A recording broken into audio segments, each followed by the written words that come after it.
There we are. What's up, everyone? My name is Brad Nelson, and I'm joined by Ross Merriam. And this is going to be round four of the Mana Treasure series. One match is just wrapping up in round three. So we're going to talk a little bit about standard, the Mana Treasure series, and highlight how this year's been going and where it's heading. And to kick things off is this is one of the last Mana Treasure series of the year leading into the December Invitational, which will be taking place the second week in December. 48 players each month. Players are qualifying for this event, so it's filling up. There's not a lot of slots left. And then there's 4 end of the year slots. There's 11 months, so 4. Yes, there is 4 on-demand slots, but for each player that double qualifies, it has created an on-demand. So I already know of for sure one additional on-demand slot. So at least 4. At least 4, yes. So 4 players will have qualified for the end of the year this season. 2 already did during the qualifier periods. And if you are not familiar with the Mana Treasure series, how this works is you can play it without a Mana Treasures account, but we're not even going to get into that. Get a Mana Treasures account. It's much better for prizes and for availability of all the cards and everything. I have the program. It's awesome. Let's put the prizes on the screen just to drive that point home. Yeah, just to really get that point home. All right. So if you have a Mana Traders subscription, you're getting bonus money and value in all of these spots. And so if you look on the right side, that's the Qualifier League, which happens for about 2 weeks, where it's asynchronous pairings, which is awesome. So you can just show up and play against other players trying to qualify at any point. And there's a qualifier series where you have to do certain thresholds based on how many matches. For example, if you go 7-3, you hit that 10 match threshold to qualify for the final weekend event that we're covering today. But the more you play, the lower that win percentage threshold is. Yes. So if you play 20 matches, you only have to win 12 of them, a 60% win rate instead of a 70. Yes, exactly. And then there's win percentage records to be first and second, and that's where we're seeing that $1,000 for Mana and 500, and both first and second will also qualify for the December Invitational.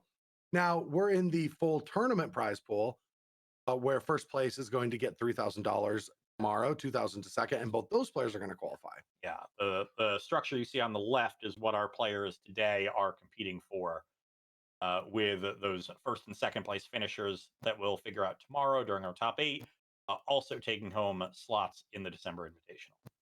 Yeah, and so there's still 2 months to go if you want to try qualifying. If you want to take your chance at that, you can hit exclamation Bash Bros in chat. That'll give you the Bash Bros and honorary guests, in Ross's case, code that'll get you 15% off your first 2 months of Mana Traders.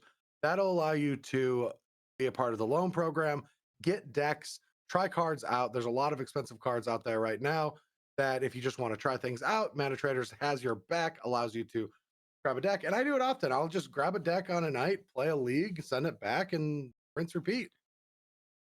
Yeah, no, it's super convenient to be using those services. Something I wish it existed, 10 years ago. Oh, I have burned so much because of impulse buys on MTGO over the years. Oh, I couldn't even imagine. Oh, I love it now. And I love having access to it now. But yeah, so we have this tournament and then more 2 more months before December. So we've got next month. Can you, Adrian, cheat sheet me? What's next month's? I know these are all public.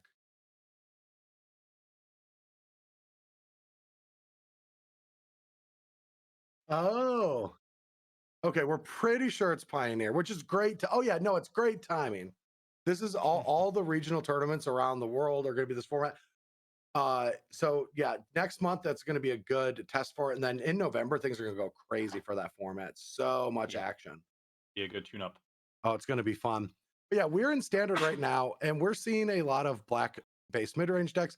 And now it all originated around Invoke Despair being this powerful effect on week 1, but we're not seeing that card anymore because it seems like the format's extremely streamlined and very very low to the ground. Yeah, players are either playing counter spells that can take advantage of their low to the ground curve, being able to get ahead and then stay ahead with those counters that punish you for tapping out for a 5-minute spell, or they're playing cards that generate a little bit of value, and then you can sacrifice those to the Invoke Despair and not give that much value back.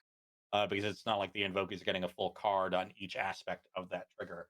That said, we do have one mono black player in our 3-0 bracket. There's 10 players who are undefeated at this point, and they are playing the full 4 copies in their main deck. So one person taking up the banner of the mono black deck, Mom's Basement Stream. Mom's Basement Yeah, Streams. That's great. also my favorite username.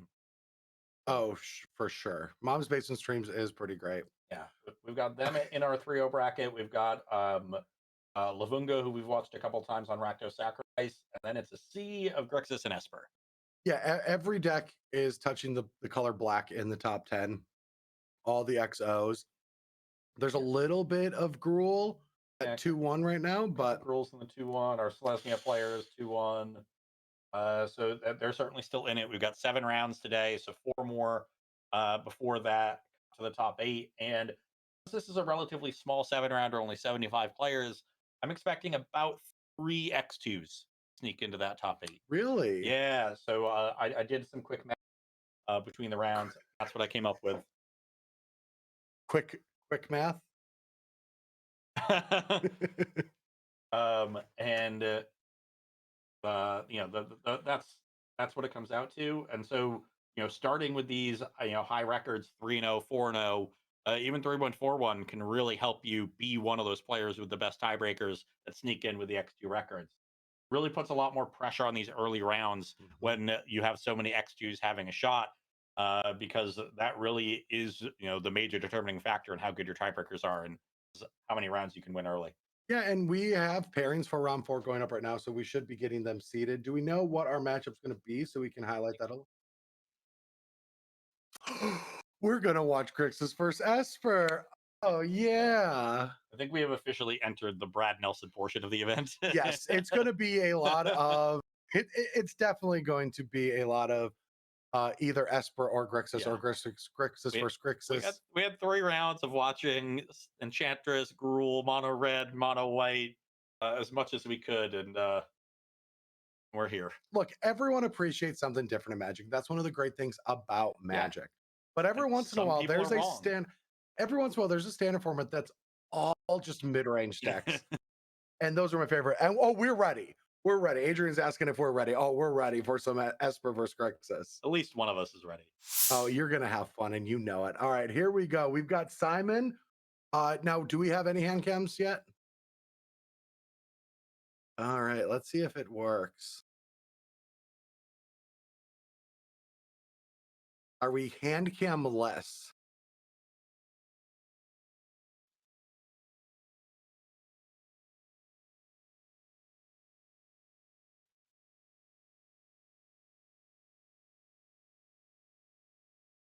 Looking at our Grixis list, ooh, I see an interesting one we haven't seen yet today. That is Ether Channeler. Yeah, this is one of the newer cards that is very Reflector Mage-esque, where it's a 2 colors blue, 2/1 human wizard that when it enters the battlefield, you choose one. You either create a 1/1 flying bird, return target non-land permanent to its owner's hand, or draw a card. Now, interestingly, it does not say non-land permanent your opponent controls. So you can bounce your own Meathook Massacres, your own Fables to reuse those cards, bounce a Reckoner Bankbuster maybe in a very long game. You get some counters on that, start drawing more cards, bounce your own Corpse Appraiser even. So a lot There's of only value one non-land thing you can't bounce. What's that? Itself.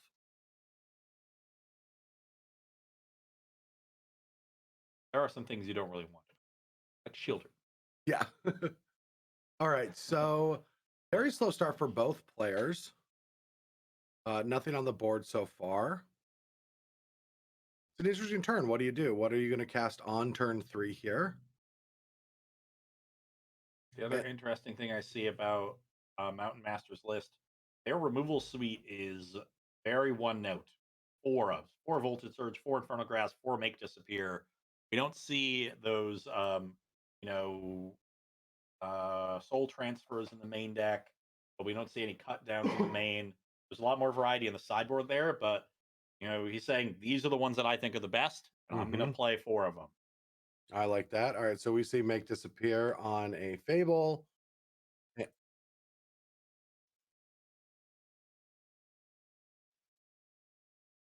All right. Well, our options are to continue watching without hand cams or go move into mom's basement with some hand cams. So I think I kind of want to move back in with Ma. I'm in. All right, cool. We're gonna come back for a second. Excuse us, everyone, while we get this She done. better have meatloaf. I mean, I am in my brother's basement, so I think that kind of applies. But yeah, we're moving back in with Ma, her worst nightmare. I think that might be my mom's dream scenario. We're good. We're good to go. All right, and we're gonna get those hand cams set up now with an Invoke Despair on a Shieldred plus draw 2 and lose 4, and that's the game. Yeah. All right. Perfect. And that one Invoke Despair. I'm so glad that we got these hand cams. So mom's basement streams is our lone mono black player here. Up a game. Yeah, up a game against that. Is that mental misstep got in the bottom of the screen? Yep. And Grixis, Is that the actual mental misstep competitive EDH person? maybe I don't know. EDH is your domain, Brad. Well, I know that mental misstep is a competitive EDH content creator, but I don't know if they have the mental misstep MTGO. Oh. Okay. So our Grixis player in this matchup is got some Urtai Resurrected, little 4 copies of Make Disappear, so seems to be a popular card for our Grixis players. I mean, it's Mana Leak.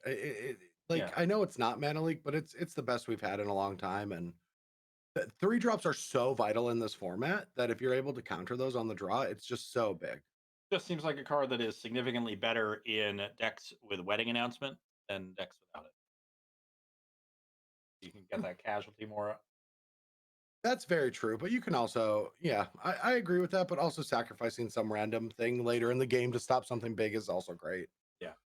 So our Grixis player sideboard, a lot of variety here. We got a cut down, which is their 4th copy. They have 3 in the main.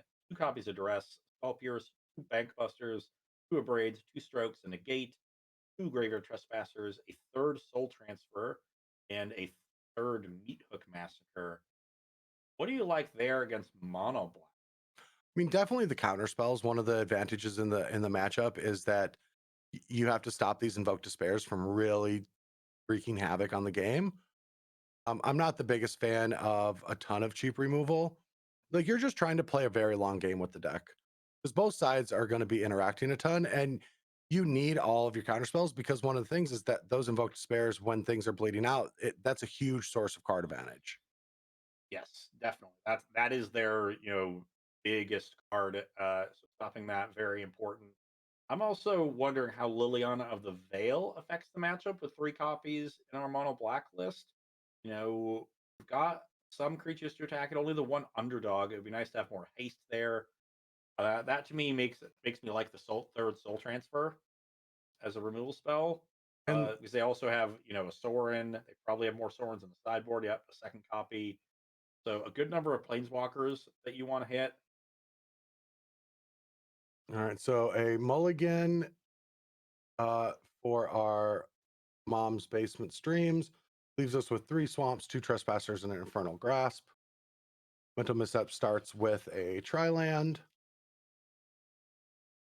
AKA the nuts. Yeah, I mean, pretty good.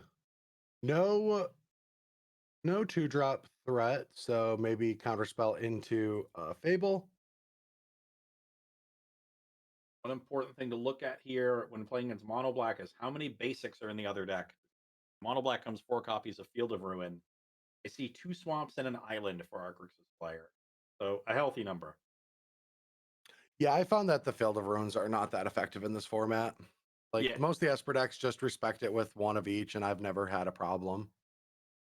agreed. If we still had those creature lands, then yeah, Field of Ruin looks pretty good being able to deal with those. But without that many utility lands, Field of Ruin's utility goes down in kind.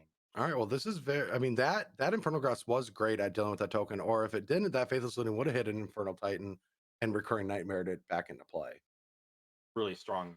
It would have been a Set very of draws that strong was turn available. 4. Yeah, very impressive. Maybe would have wanted to wait till after the Recurring Nightmare was on the stack.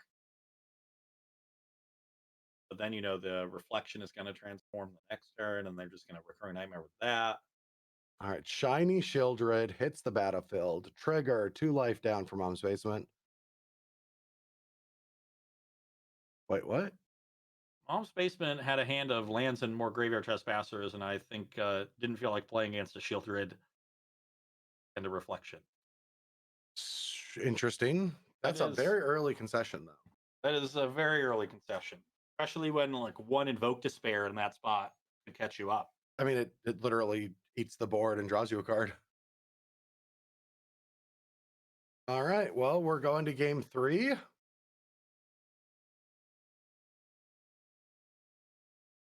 Very, very, very interesting. A little early.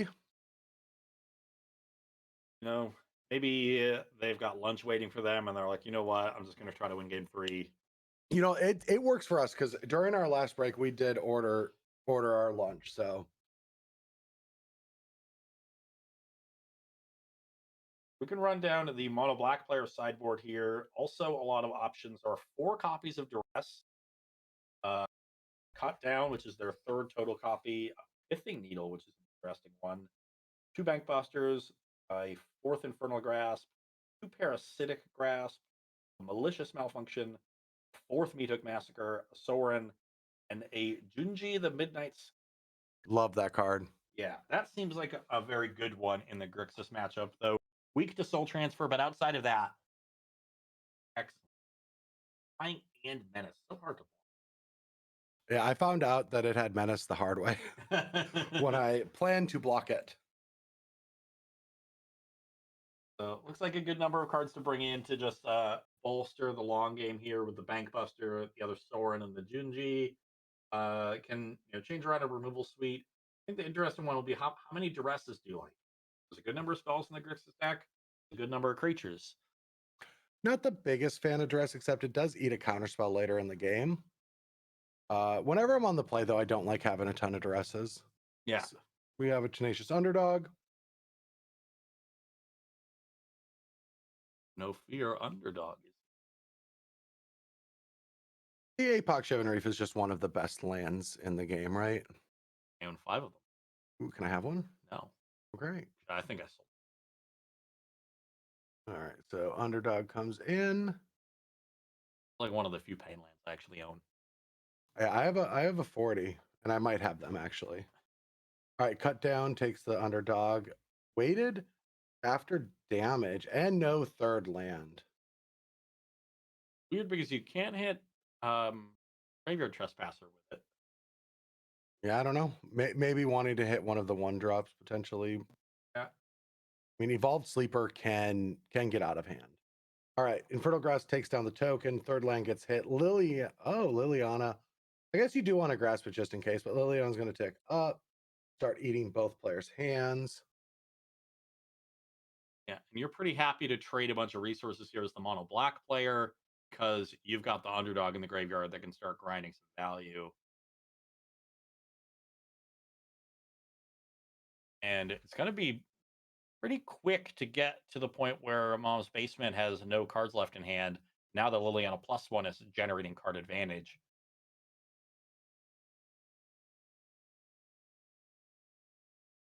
It's going to be important for them to hit some lands here. I don't think they hit land 4 yet. So just an Edict for the Goblin, and now these Reflections. It's just so much.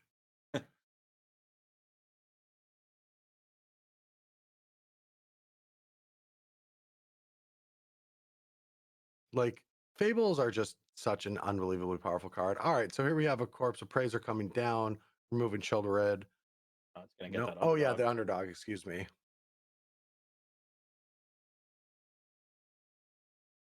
Looking good here for Mental Misstep. Missing land drops, obviously always a problem, but I think showing you some of the limitations of Liliana. Unlike most of the other planeswalkers we've seen, Wandering Emperor, Jaya, Sorin, all of those, Liliana has a hard time generating a ton of advantage over time. I agree. Liliana has never hit that hard in Standard. Yeah. Well, it's been a bomb in other formats.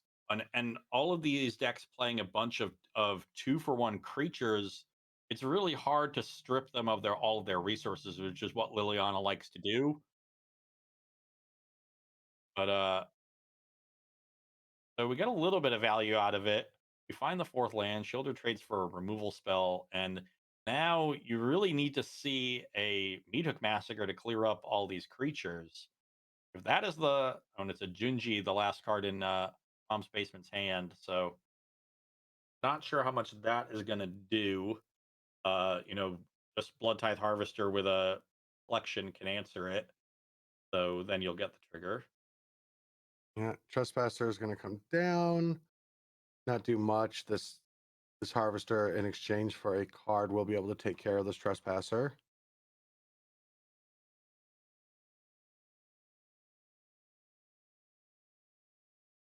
Just one, like, Reflection in this deck particularly, just there's so many enter the battlefield or Harvester type effects that it's already a powerful effect, right? Once you have Reflection going, but in this deck, it's filthy. Incredibly good. I mean, it's been really good in basically every. Oh, this is an interesting timing on that. I think they realized mid-turn that was not the end step they wanted to start doing things. Invoke Despair would be a powerful card, but we're stuck on 4. Yeah, there it is. That'll just end the game. All right. Well, that takes our lone mono black player away from undefeated. We've got Grixis now at 4-0. 4 more players will be entering that 4-0 spot. If you hit a refresh on that one page, we can see some of the results that are coming in. That is the only one so far. Everyone else is. Oh no, there's.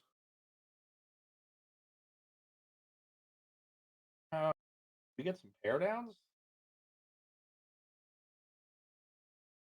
I'm not sure. We're seeing 2 players that have 4 matches played and 3 matches won, but we're not seeing. They could have been their wins from 2-0. So they were 2-1, and now they won. Yeah. Okay. Yeah. Yeah, that makes sense. So yeah, that was our first match of the 3-0 match finish. Yes. So we have only the one confirmed 4-0 and Mental Misstep. And now the XO bracket is all Esper and Grixis, save for Matthias Leverato on Rakdos Sacrifice. They're good decks. I don't know what to tell you. Play Swamps, don't play Forests. Win in Standard. Yep. Yeah. We're gonna go back to Lavunga. Oh, but don't play Mardu. But that's just a rule for all of Magic. That I didn't listen to and played Mardu Vehicles. All right. Sounds great. We're going to check back in with Lavunga, who has a hand cam.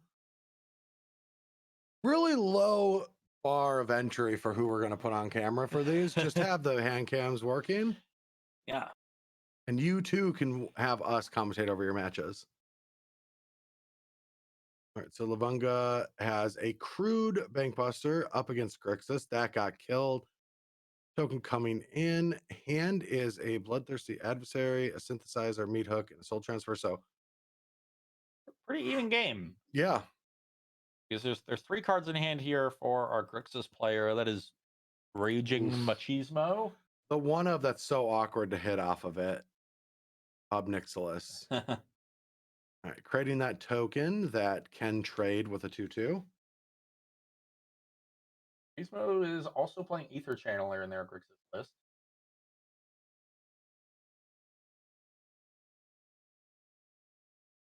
And playing all these 4-ofs, so like we have 2 very similar Grixis lists, probably players that work together.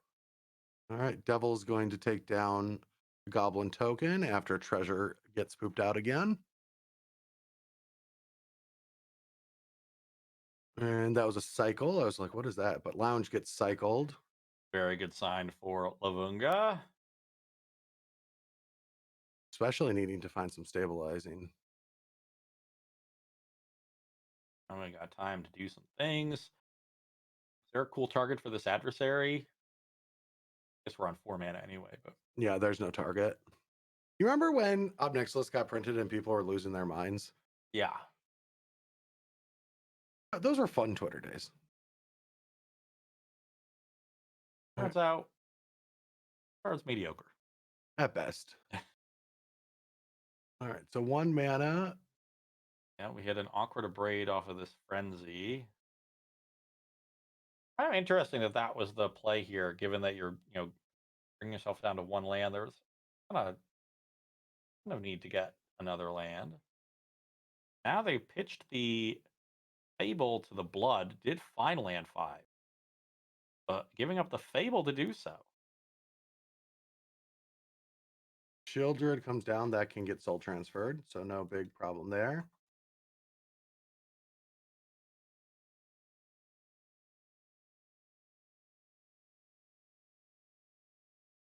For a while, Lunga didn't want that other Fable. I mean, the other 3 cards are great, right? Because the meat hook can help on a tough turn later in the game. The adversary works with the soul transfer, and you need the soul transfer to kill the reflection, and then any other threat you can have it pop that off, right? Oh wait, can Bloodthirsty target 3 or more, or can it be any color? I forgot. Pretty sure it's going to be able to target that.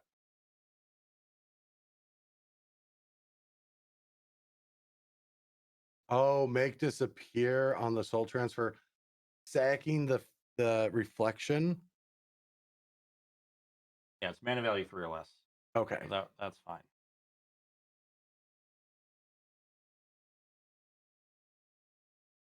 Well, that's going to keep Shieldred around for another turn. Yeah, and I wouldn't be surprised if this Obnix makes a token, but I guess no, still deciding to plus. No, it's better. It's probably preserves more life to force the Shieldred to attack it. Yeah, I guess the token, yeah, because then you can make another token the next turn if you want to block here. Yeah, I like the block.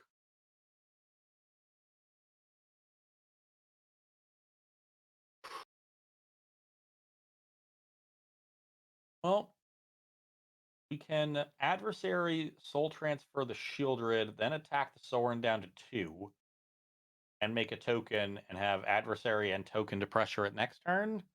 But we know a Trespasser's coming down. Not a Trespasser, an Appraiser. Yeah. Or we can deal with the Sorin and then hope to just find an answer to the Shieldred later. There's really no guarantee. It's definitely a tough choice regardless. I feel like it's tough because it's like long game or just the complication that Shieldred has in the game. Yeah, deciding to take down the Planeswalker. Okay. Like, do you attack? I mean, that life gain is just so real.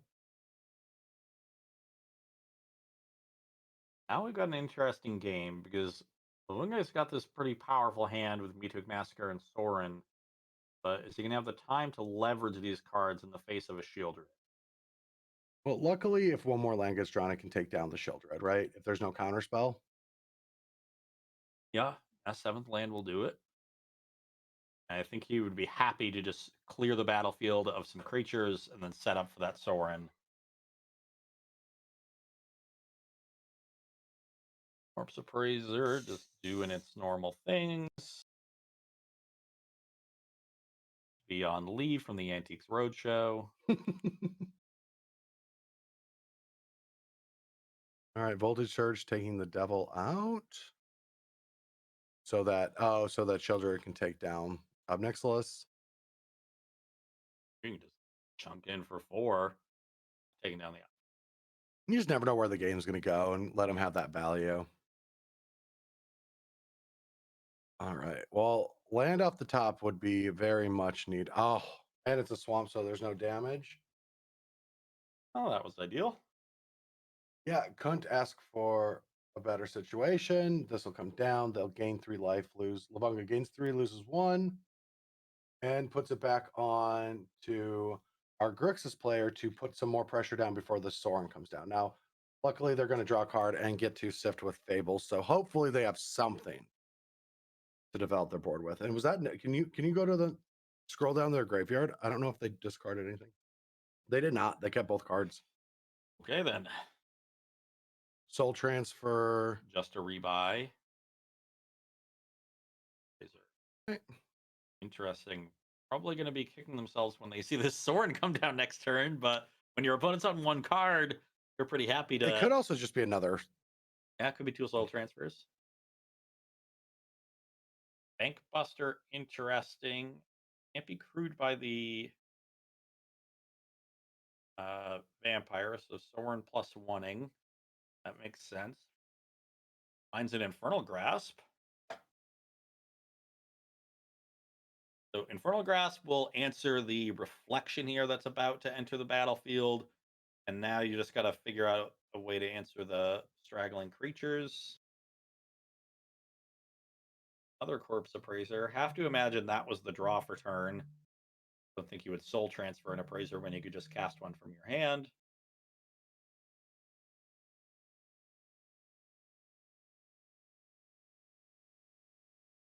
And now it looks like we've got the Soren pretty well handled. There's a Fable as well. So a very quick recovery from that Meat Hook massacre. And I think Lavunga's going to need another one here. We found a bunch of card advantage, and that would have been great if Machismo had stumbled at all. But there was no stumbling to be had with these appraisers finding more and more gas. Very powerful card in these situations. Rare that you get a card that generates that kind of value that still has reasonable stats, so that Yeah. you're also generating good pressure on your opponent.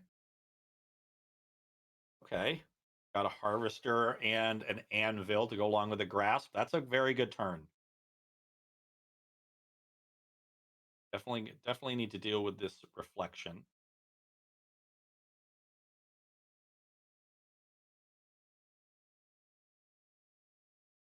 Interesting. Okay. Yeah. There it is. Like maybe they're gonna try to hit the whichever corpse appraiser they you go Yeah. to copy, and then the blood tithe harvester can answer the reflection. Maybe that was the plan, but no. Yeah, get that reflection out of here. What a fantastic game, though. 3 cards in hand. What is the clapback to try to get the Soren off the board?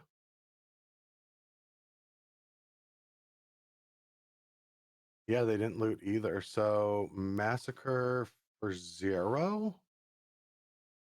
It's gonna be an attack to the dome. He's going. So what's interesting, if it was a Massacre for 1, wouldn't that not have killed the Soren? Yeah, because then you have 2/2/2s and a 1/1 against a 2/1. Yeah, maybe there's like a Shieldred following it up.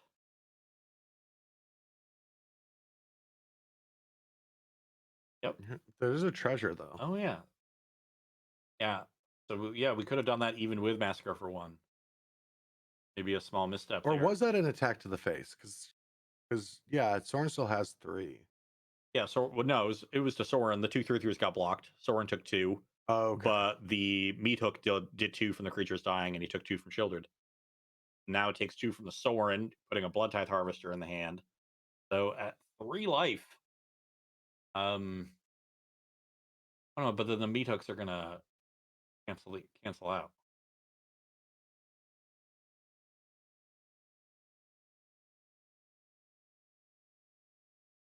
Maybe the Goblin went to the face. I don't know.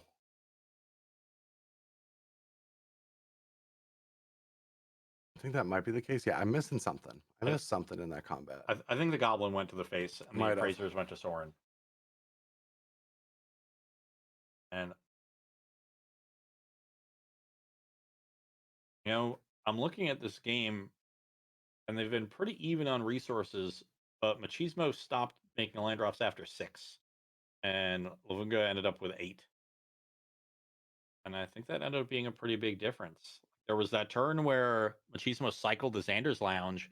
We thought it was really good for Lavunga because it gave him time to reestablish, but now, you know, looking like just having more spells as the game went long Yeah. was making the difference.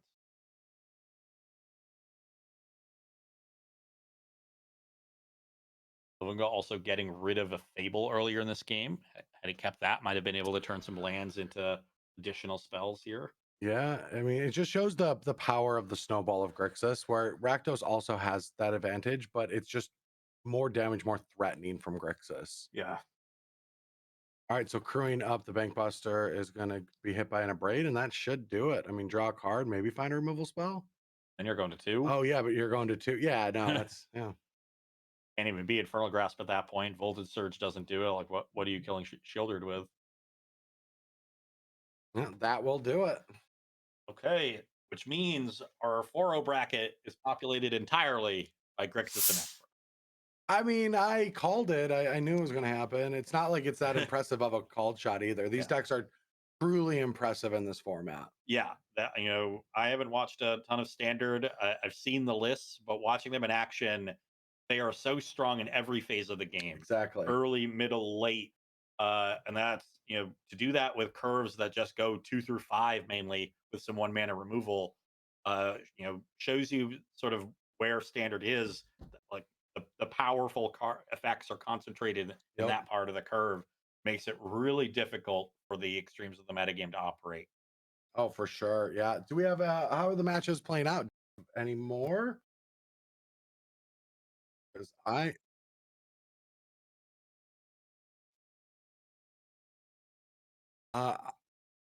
yeah. I think we just got something at the door, so I think we're gonna take a quick break to eat our lunch and then get back into things maybe at the tail end while players are still finishing out. That works Okay. for you, Adrian. All right, so we're going to take a quick break. We're going to eat as fast as we can, and then we'll be back with some more action on the Mana Treasure series and potentially finish out round 4 leading into round 5. See y'all soon.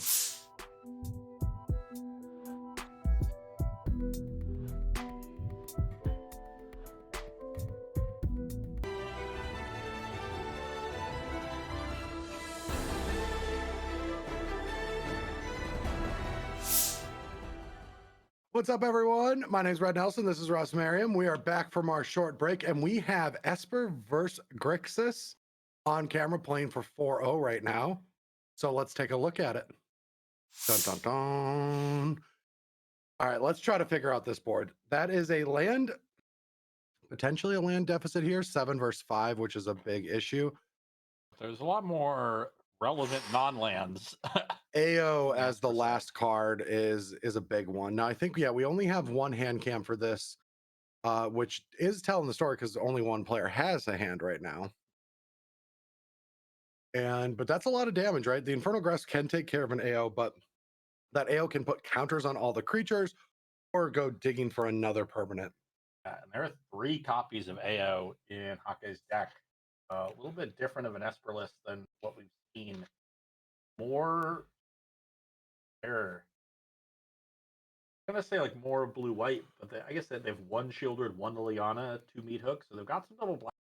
At least stretching the mana base here to get some more powerful spells. Spectral Adversaries and Edgar.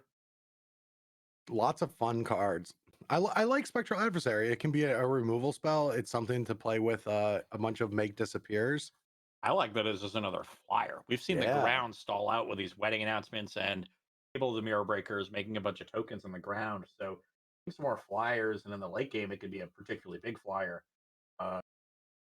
Very good to me. And then you got these AOs there as well. Well, what's really interesting here is we saw a Shieldred come down. It's going to end up trading with a Denic.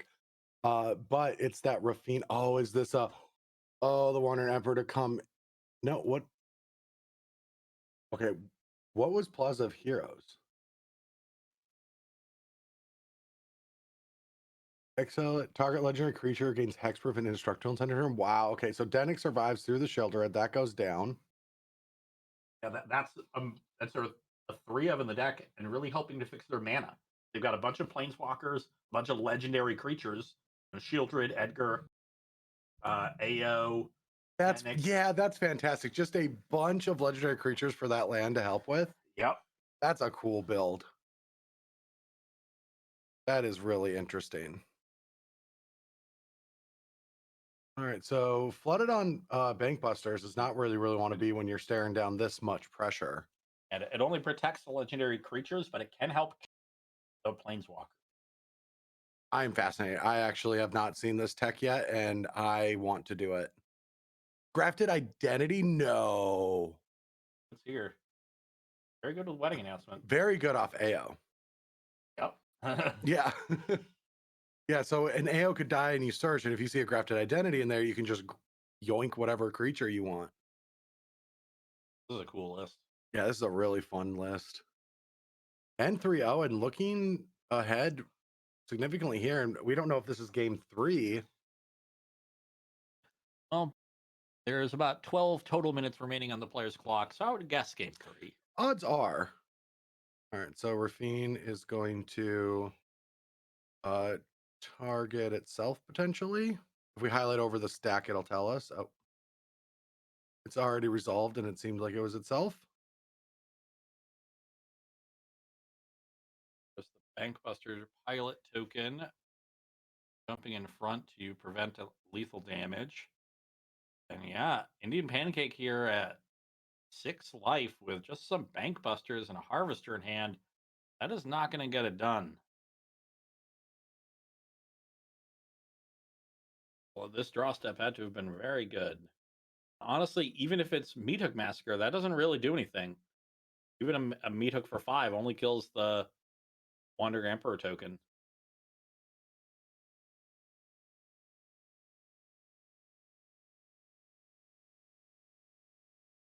All right, another Bankbuster. They're doing what they can, but I just don't think No, I it's mean they getting them in can't. this game. No, they can't beat this board. And with the Plaza to protect, you can just you just have the Rafine win. Okay, pausing here for a second to try to figure out, what that last card could be. There's something I need to play around. Oh, the 2 mana. 2 mana is good. Yep. And animate, have that. But yeah, I mean the game. There's no real way around this.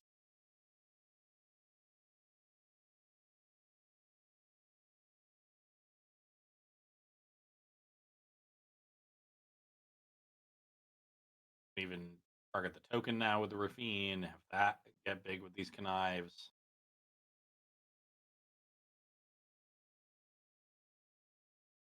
All you need to do is discard 2 cards for the Rafine, and that's lethal on its own.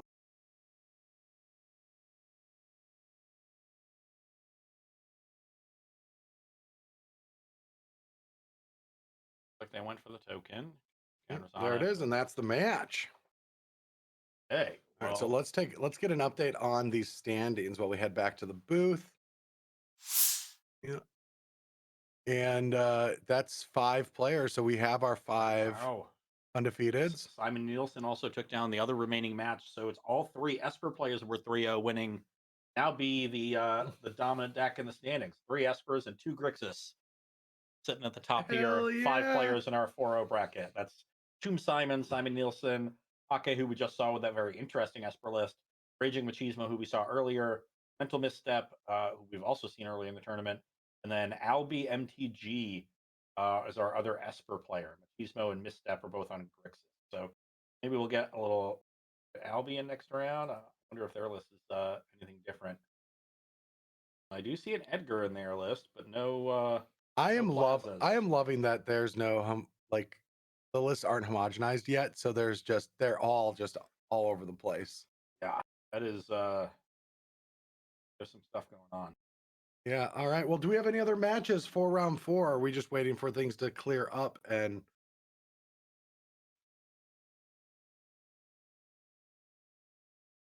Oh, perfect. Yeah, we can just talk about what's been going on while you do that. And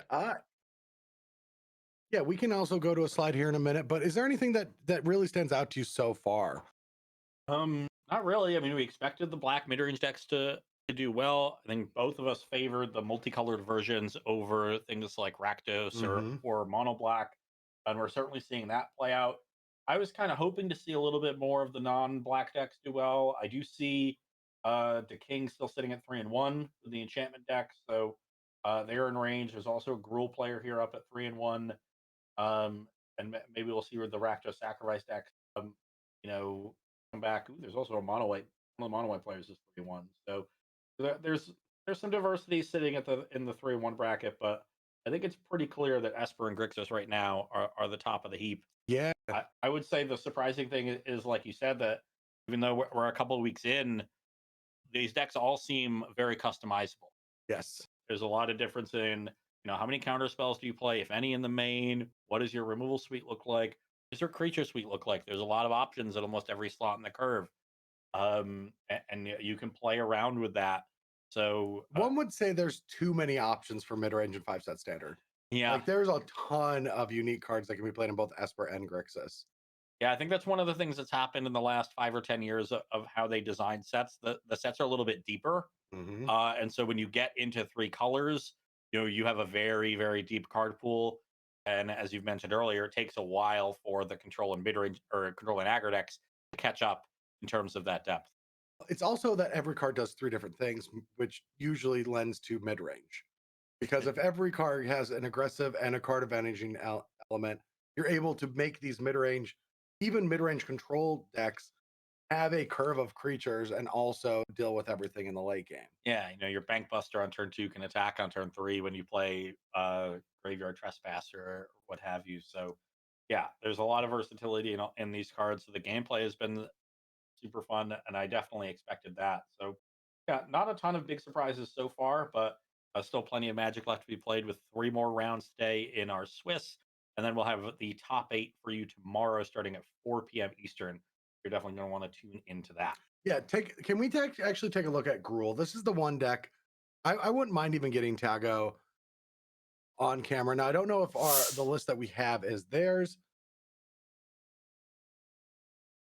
Yeah, okay. So Tago's list is a little bit lower to the ground. Well, no, actually, no, it has the chicks, it has the pack leaders. Yep. As the lone speakers. Um, What we're looking at is very similar, actually. It's surprisingly similar enough to where we can talk about this Gruul deck in a way that, maybe if Tago does have a hand cam, that would also be a boost. But I would love to see. This does seem like a list that's very similar to what they're playing, and also just is the one deck besides everyone else that's playing aggressive black decks or mid-rangey black decks. And so the general idea is just a lot of haste and power, but I mean, this just looks like a mono green deck. It's all creatures. yeah, the red just gives you a little bit more haste, but you're functioning in the same way. Red removal in the format really isn't particularly good, at least for aggro decks. Mm. Uh, Voltage Surge can be very good for these black decks that are playing ways to generate all these extra artifacts. But yeah, unfortunately, you don't really have anything like what was the X and a green spell that the mono green decks had? Fight. X and a green spell, Yeah, primal. Primal Might. Yep. Yeah, you don't have cards like that, or Kami's Flare we see in a sideboard sometimes as a fine card.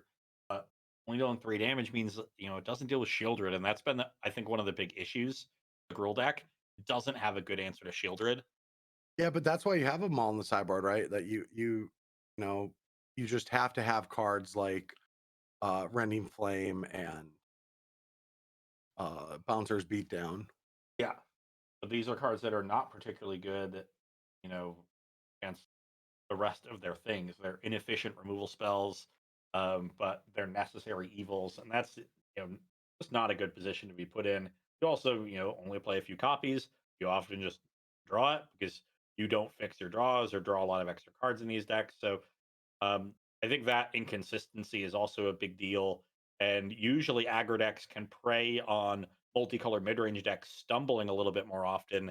But the mana bases they have, even with only 5 sets, are quite strong. They're unbelievably Yeah, strong. 2 different cycles of duels and a tri-land. yeah. And so that they're able to play very consistent mana bases, even with a wide range of different mana costs. So that is taking away one of the critical advantages that aggro decks typically enjoy. I mean, the reality though is 3 different 1-drops that are all decent, uh, 3 different 2-drops, and then a couple 4s and a hasty 3. Effectively 2 hasty 3s. I mean, you can get under a lot of decks. Now like we said, these Esper and Grixis decks have a lot of 1-mana removal spells to keep up with things, but if things don't line up, like this deck deals damage fast, and there's not a ton of catch-up mechanics that aren't potentially Shieldred actually stemming the bleeding. Yeah, we've definitely seen that with Shivan Devastator and some of the other heavy hitters. If those go unanswered because your opponent, wanted to preserve their life total and answer some of your earlier creatures, that they can come in and be that sort of. I always think of Hellrider and Thundermaw Hawkite from that era as the Yeah. sort of gold standard. And Thunder and Raichu does a pretty good Hellrider impression. Oh, it's a great card. Yeah, And yeah, I never want Hellrider in standard again. So this is a good compromise. yeah. I think the big issue for me is just the lack of any really good removal. The fact that they literally don't play any in the main deck, that it's just 36 creatures, 24 lands, is telling that the removal is that bad that Yeah. you just can't reasonably play it.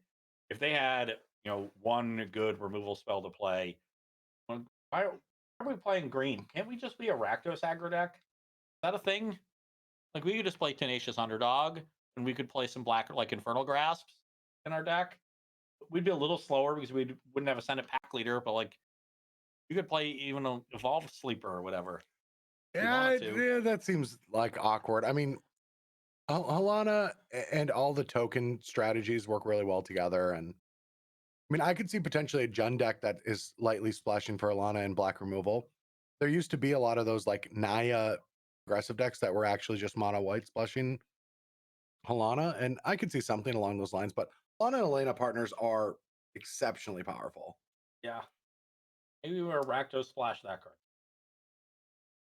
I could buy it. I mean, you can go get on your MetaTrader's account and grind it out and figure it out for us. That's what I was my dream for this tournament was to watch somebody figure it out. Because when I look at this format, I see it's a very narrow metagame, Yeah. and then there's got to be some exploit. Sometimes there isn't, but my instinct is find where the weaknesses are, find the way to be aggressive. So I believe that was a thing 5 or 6 years ago. I no longer believe. Sometimes a card just gets through that dominates the format. And I think we have a few of them. I think Meat Hook is just too good of a magic card. They didn't hit the mark on it. And that's compounded by the efficiency that those decks get to be built around it. I just don't know how you exploit that strategy. I don't know. I don't know either. I mean, And maybe an arms race happens to where you can get under it, but I don't think you'll ever find something that like, oh, this is now introduced to the format and it's going to beat these decks. And they have to adapt. So much easier to be the mid-range deck and adapt to a strategy after 1 week, yeah, change your sideboard by 5 cards. and then you just beat them. But yeah, we'll come back to the booth. Do we still have matches playing?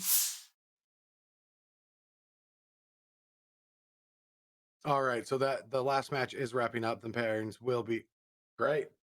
Last round has finished. Now we will be able to pair for round 5 of 7. Yeah, let's get Gruul in here. We're gonna be stuck with a lot of Esper and Grixis for the remainder. Let's actually watch some Gruul. At this point, you got to think if you are of the 5-0s, even if you O2 from here, you got a good chance of getting one of those 5-2 spots Yep. in.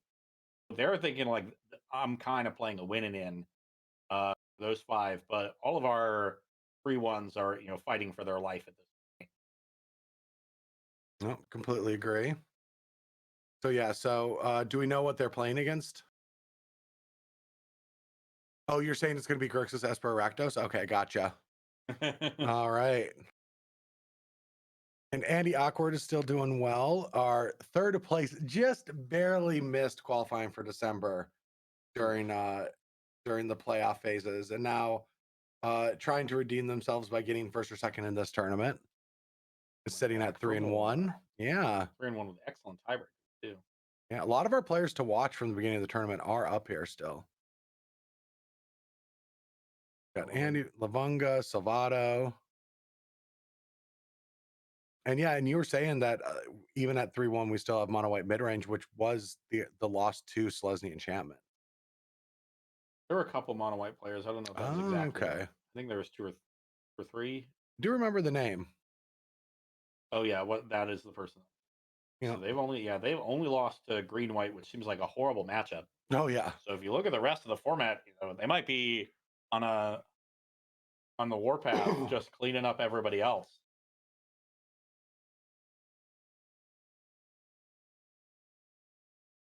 It really is just a sea of black mid range beyond a couple of those decks, and then and Gruul and a couple Gruul players. I think all of our mono red players are X2 or worse. There's one at 2/2. Yeah, I mean, I think that you're handicapping yourself by playing these aggressive decks, but I do want to see how this rule deck can operate, because I've not seen these like 36 creature variants. Pack Leader wasn't around a week ago when I was playing online a lot. So I'm very excited about that. But also at the same time, like I had four what is it, cut downs and three of the blows. So I had like 7 1-mana removal spells for the matchup. It's Absurd. it's unfair. Yeah. It feels like legacy removal packages. Yeah, you're just playing, Solitude Ephemerate. Yeah, it honestly felt like that. With Meat Hook, oh, it was also good. All right, so our players getting seated. Perfect. Yeah, the match went up. We're just waiting for both players to queue in, and we'll get ready for round 5 of this month's standard Mana Trader series. Any other interesting things you're looking at while you're scouring through there? A couple Junda players at the bottom of the 3-1 bracket. Yeah, there's a Nathan B there. We saw them earlier. They're on a more mid-range version of Jund, not as much of the reanimation. This is the second Jund player. MTG Holic. We have not seen them yet, so I imagine they took an early loss, rallying back. Also, more mid-range list.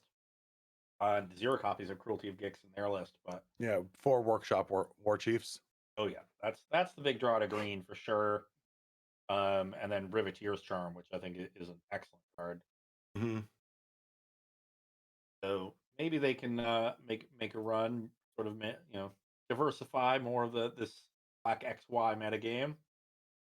Oh, I see Nathan B is also still grinding it out. Nathan has already qualified for December. But I know who I'm rooting for. The King right here.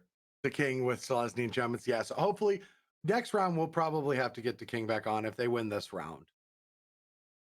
Yeah, we're gonna have him on backup for this round too. Yeah, I do like how usually you follow the decks that aren't the top metagame ones that you think the tournament will end with.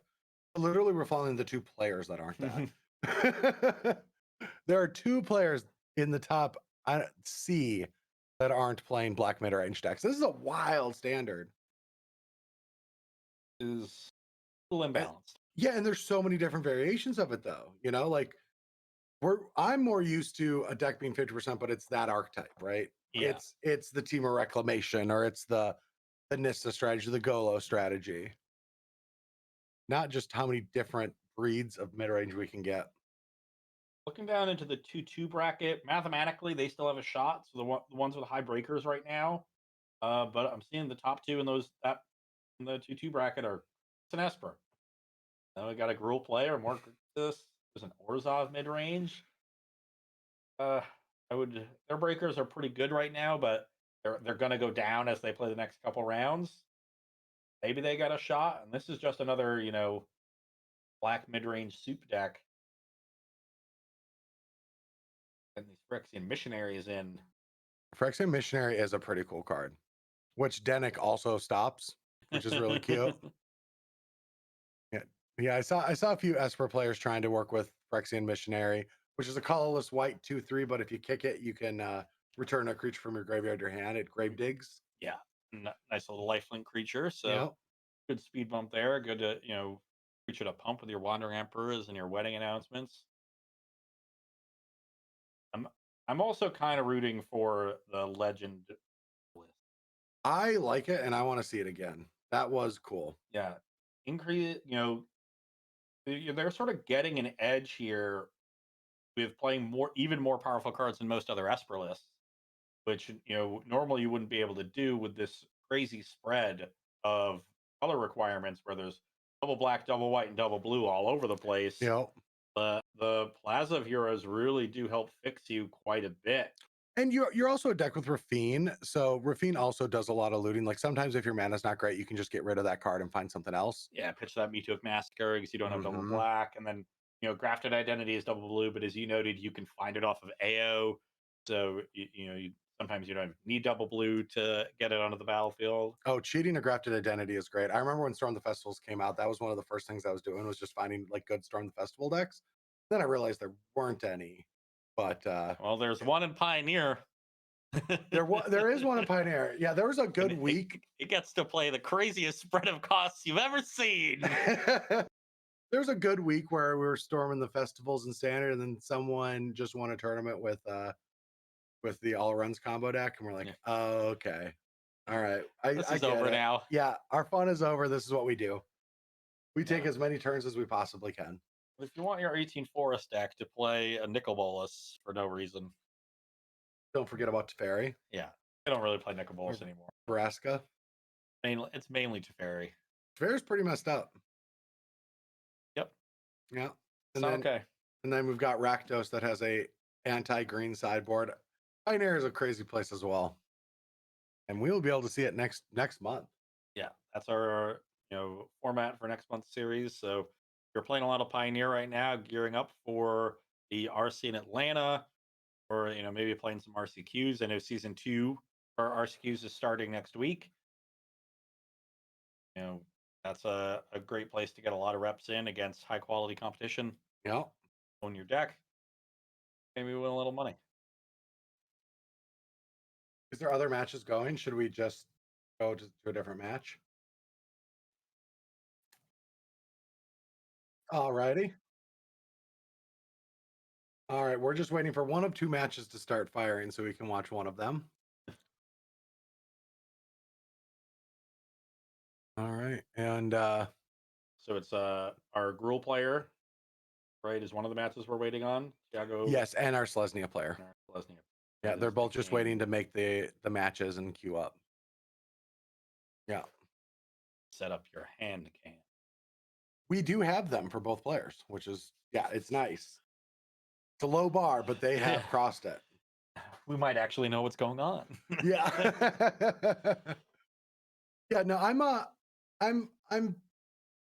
know that there's a lot of Grixis and Esper, but if you don't play standard right now and you want to try it, it is actually a good time to get in. The format diversity is something that people argue about a lot that I've never agreed with. It to me, it comes down to format replayability and decision making. And when the games can be back and forth and interesting and complex, that's what sells me a format. Like I loved me the Oko Nissa deck, right? For the first week I was playing this deck, I loved it.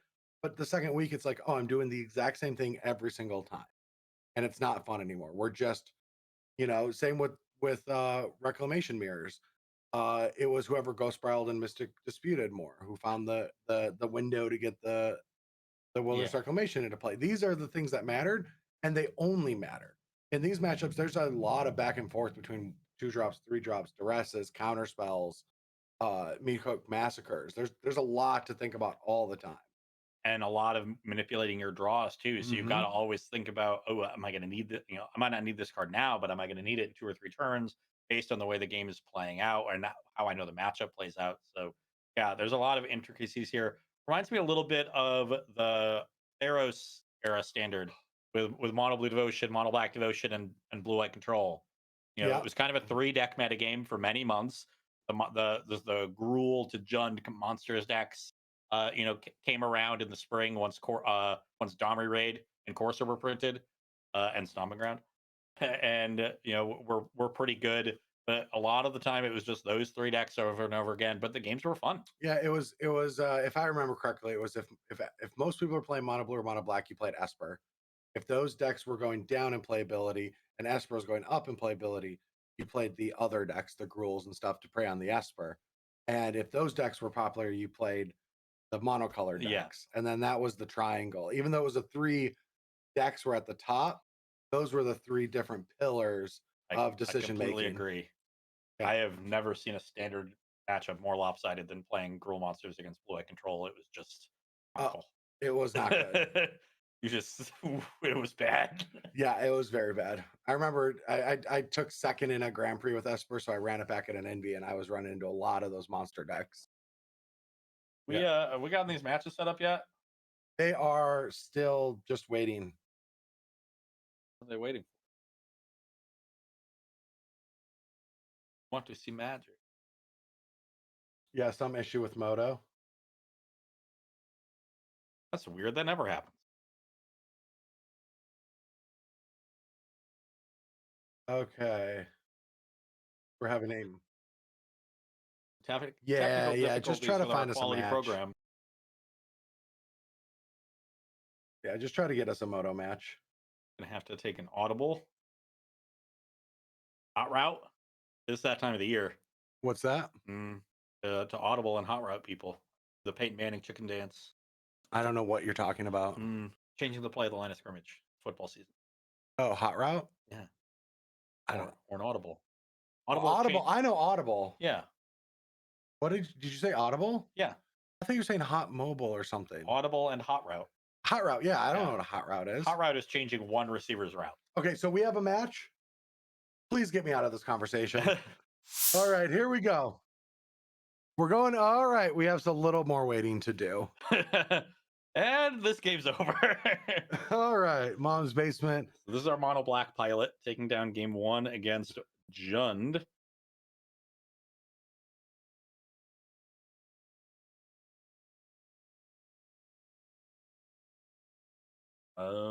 So Jund is Nathan B. This is the list that has 1 Cruelty of Gigs. Yep. But no copies of Titan of Industry here. Yeah, much lower to the ground. Yeah, we got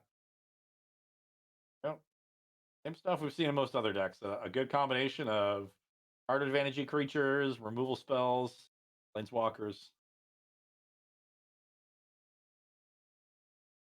And their sideboard, yeah, just more the same. We got some bank busters, that'll definitely help. A lot more anti-aggro stuff in the Jund sideboard here. We got some flame blast bolts and burn down the houses. Not going to be as relevant here, but no, not the removal. But yeah, so we've got game 2 going on. Nathan B starts with Golgari land tapped. And let's see where Mom's Basement takes us. 2 lander. Not the best start. Going to need to draw a few more. We'll be able to match that with their own Bank Buster. Yeah. Bank Buster can dig towards the 3rd land, but they hit it on turn 2. So we're going to make a 3rd land drop into either Trespasser or Lily. Lily, a little awkward because potentially the Bank Buster can then get crewed on turn 4 and attack it. You're just going to edict away this goblin, but I think it's what you have to do. Oh, for sure. The treasures from this goblin token are so valuable. It's the one part of this of Fable of the Mirror Breaker. I'm like, did that really need to do that? Like, couldn't we have just made it 2/2? Well, this is around the time that they're like every card has to poop treasures out, like every card. Like we could have just made that a 2/2. Like maybe give it haste.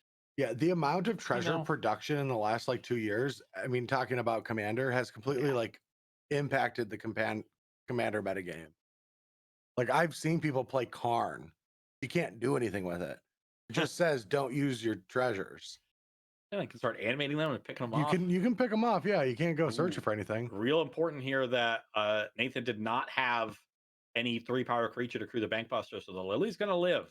Lily's going to get to take something down. And another big thing is that Invoke Despair will be able to kill something. The Infernal Graspel. And if a 5th land, we can just start Invoke Despairing, which will take care of one of the Fables.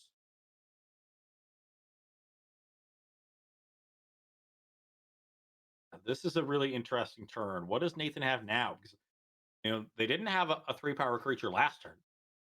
Seems unlikely they would have one now. They could have a Workshop War Chief because they're getting to 5 mana this turn. Yeah, that would be the big thing. So I'm thinking maybe I want to grasp the Goblin in case they don't have land 5. Only 3 cards in hand. Oh, I would 100% be. Oh, I would have grasped it. Oh, that's bad time to do that.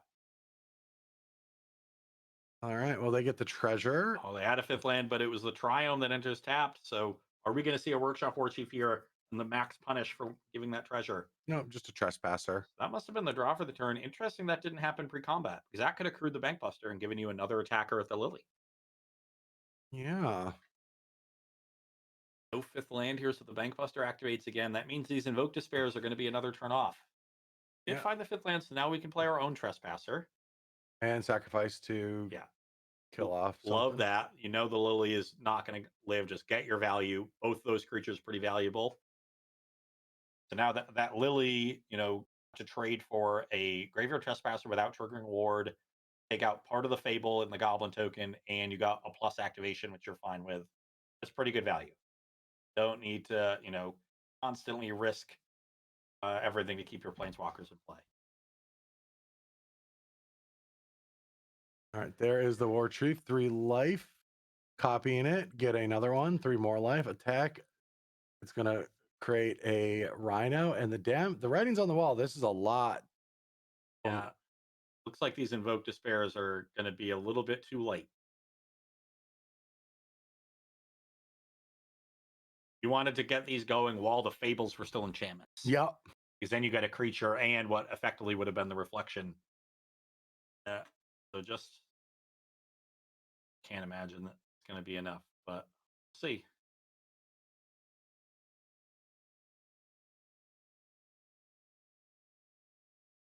If the original War Chief gets in, we can block it with the Trespasser and trade that way. And we just have to deal with a bunch of tokens. I don't know why you'd. Maybe you attack with it. Might as well, I guess. Yeah, I feel like I wouldn't just because I don't want to make that trade and I don't want to set up a opposing Meathook Massacre that can clear the battlefield entirely. You're generating value every turn with what you're doing. Yeah. This is a nice, tight, aggressive attack. Like you're applying the maximum pressure you can without opening yourself up. That's what you want to be doing when you're ahead in these mid-range mirrors. You don't need to go for broke, trying to kill your opponent. Just put as much pressure as you can without opening yourself up to their better cards. So we need to see another Rhino. I like it. I do like the conservative line. And I think we're just going to see a pile of Invoke Despairs here. Which will eat the Rhino and draw 2 more cards. Yeah. Oh, what is this? Oh, Oh, sneaky 1/1s. All right. Oh yeah, because you lose the I forgot. Yeah, you lose the enchantment. that is. That's nice. Is that thing still an enchantment? No, the Fable was. They could have sacked that as the creature. Yeah, they're all they stay enchantments. Creatures, Yeah. okay. Yeah. So Soken's in, not actually doing a whole lot there. I'd save the Rhino, 2 life or a card draw.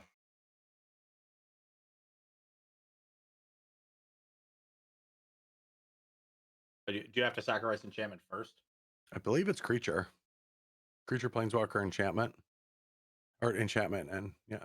So you could have sacked that as the creature, but then you would have given them a draw. A card, and you lose 2 life. Yeah, that's worth a 1/1. Okay, makes sense. Makes sense. Is their hand frozen, or do they just draw all of their invoked despairs? Okay. All right, soul transfer, getting that blocker out of the way. And this is a lethal attack, so we're going to see a chump block on the. Does War Chief have trample? Yeah, so just chump block on the Rhino. It's Mom's basement down to 3, and I don't see how they get out of this. There is a Meathook, but Meathook is going to be your opponent losing life from their stuff dying, right? Or no, you gain life when their stuff dies. So yeah, this is going to stabilize them. So gain 3 life, go up to 6. But any 3-power creature to crew the Bankbuster will be good enough. Like that's not here, so the Bankbuster is going to draw a card. What else can we find? Fable. Okay, that's a good follow-up. Now you got 2 lethal creatures plus the Bankbuster. You're still drawing cards. But there's still a sliver of hope here. Shieldred would be a nice play here. Good blocker. Start gaining some life. Um, Another meat hook would be good. Yeah, something to just get back into this. Well, Buster Underdog is only one blocker. Uh, So gonna need they a removal spell that's not. Infernal Grasp. Yeah, and that's if the Bankbuster doesn't. Yeah, there it is. Nathan B wins. Going to game 3.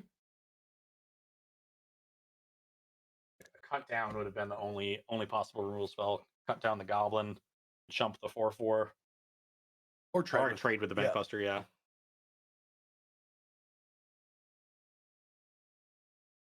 I guess they only had one card in hand. If they had cut down, gain a life, Infernal Grasp, that would have been ideal. Yeah. Okay, game 3. Nathan there taking the second game. So our mono black player on the play. They do have some aggressive starts with Evolve Sleeper. Also 2 copies of Concealing Curtains. I wouldn't be surprised if those had come out though. I mean, on the play, I like having every aggressive element. Yeah.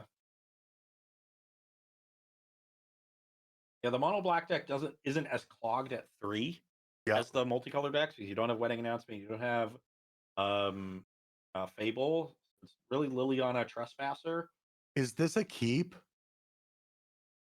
Did Mom's Basement keep 6 Swamps and Folk Despair? No, they're down to they're on 5. Okay. So they mulliganed and then didn't like their 6. Okay. It was just frozen, and I was like, no way. Okay. That's not a bad card on a mull to 5 if they got some lands. They've got Bankbuster to try to generate, but that's the problem with this format is you have to check so many boxes in the early game to have a competitive time.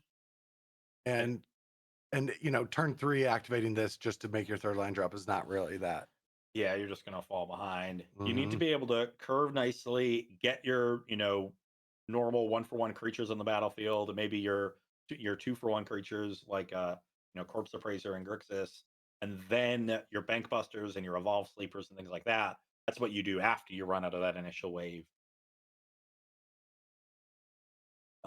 See if they can hit some land drops here because that'll certainly help. Sure, they're happy with that trade. Oh, for sure.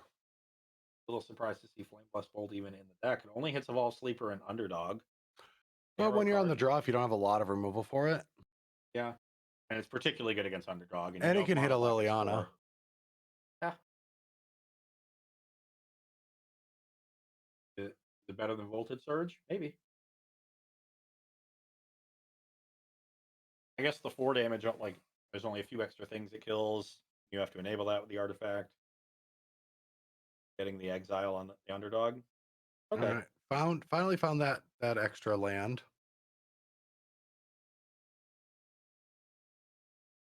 We can stay at parity. The Liliana is a card that can help catch you up on the mulligan because you're going to run out of cards quickly. You can start getting those +1s where only your opponent's really discarding. 1 or 2 of those would be very helpful. But also very difficult to Planeswalker when you're light on lands. Yep. Sorin will have to come and tick down if the land is drawn. Oof. We do have an Infernal Grasp. Really, hit land 4. That's big. Now we can bank. Now we can bank bust, and that'll make a token with it. So now our bank buster is online as a 4/4 next turn. Hitting that 4th land is huge. Holding back the creature. We're gonna see Locking in and use the treasure to make it a 2/2. Maybe trade off for this goblin. 5 cards in hand here for Nathan, so pretty tricky. You gotta hope those 5 aren't great. Here it is, evolving that up. And we didn't block first. Definitely want to block first in that situation to avoid that removal spell. Now you just take 2 damage unnecessarily. And lose your treasure. And here's another Fable.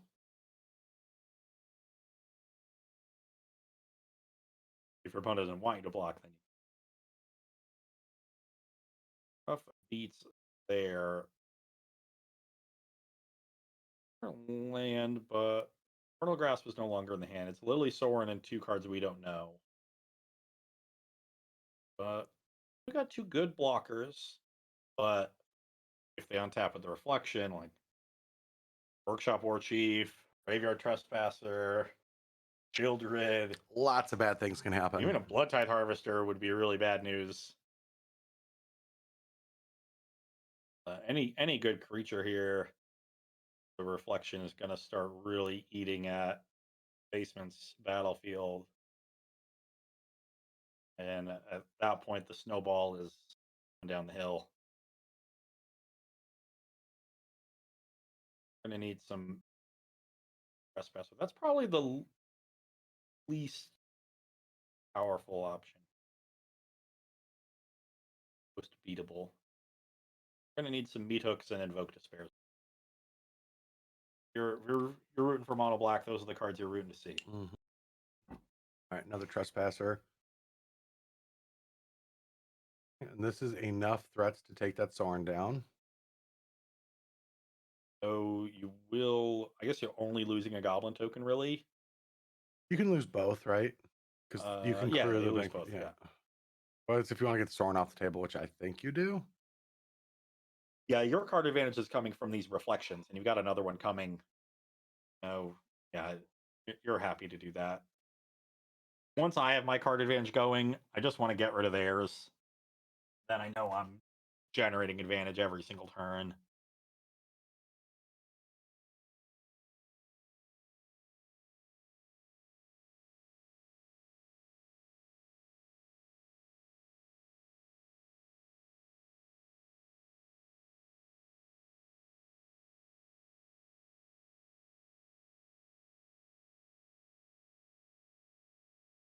Okay, Infernal Grasp takes out one of the Bank Busters. So Soren's still going to die, but only one of the goblins now gets eaten in combat. That's by the Vampire token.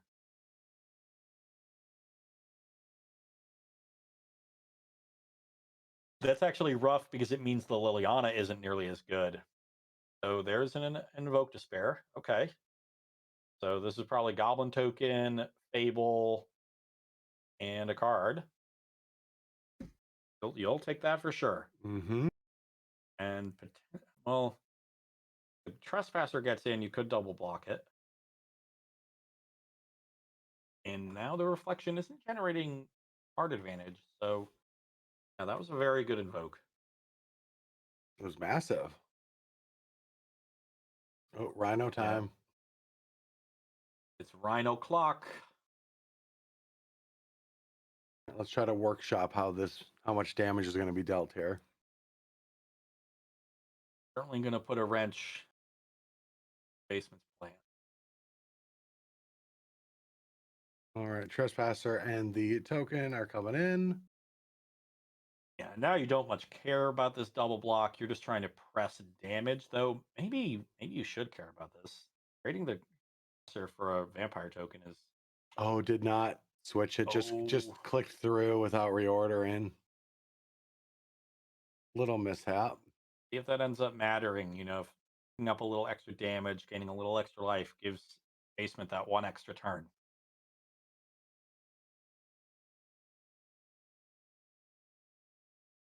There's the Liliana that's been in hand for a while. It's just going to trade with a Rhino. And okay, we have a removal spell for the Reflection. That's important. Oh, getting in. Yeah, it can't protect the Liliana, so.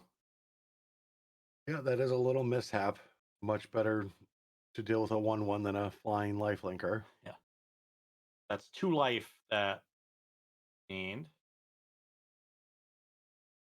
See if it adds any more. All right.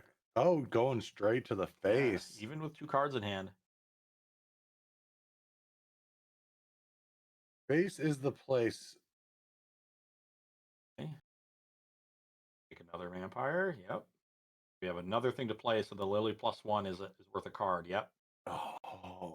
Oh. Now Nathan going to be down to one card and getting pretty punished for not attacking the Lily. Yep. Now that Liliana can threaten to eat one of these goblin tokens, the attack is not good anymore because of the 2/2/3 bodies. Few little tiny things happening that are swinging this game around. Okay, Flame Blast Bolt is the last card for Nathan. Deals with the underdog. That's good. Now is going to be able to filter this card away if he wants to. Can we pop out his graveyard? If that happened. Roll down on it, maybe. All right, so yeah, this is. I mean, instead of a 1/1 and a 2/3, there's 2/2/3s. How wild is that? Yep. And we also don't know what card was lost to the Liliana. That could be big. I'd like to see Nathan's graveyard right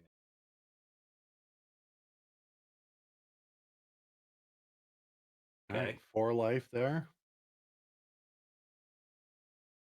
So there was nothing below the Flameless Bolt, so we didn't loot because There's a rhino that we drew. we drew a Rhino, which is great. We discarded was that Takanuma below the Flameless Bolt? Mm-hmm. Yeah. So Takanuma was discarded. A pretty good card to have here. Yeah, I mean that. Yeah, just a few little things, like the damage to the face wasn't relevant. Now our mana base getting pretty well hammered. Doesn't have another basic. So Nathan now down to 3 lands. This is wild. There is a basic forest in his deck and another swamp. There's a swamp in the graveyard. Yeah, That was I see discarded. that. I don't know where the forest is though. Did they board it out? Maybe. Definitely one in their list. Oh, this is Nathan. Yeah, because I see a swamp in the graveyard. I don't see a forest. I'd be shocked you'd board a basic out. Yeah, and the 4th Ruin matchup. Maybe it's the one card in his hand. Oh, maybe. No, but he just No, drew they that just drew card. that. Yeah. Voltage. So the Liliana is down. Now we got Reflection Rhino going again. So despite being down on lands and that misstep punishing him, you gotta still like Nathan's spot unless this Bankbuster, a good draw, can hit a removal spell. No. Oh, send them in.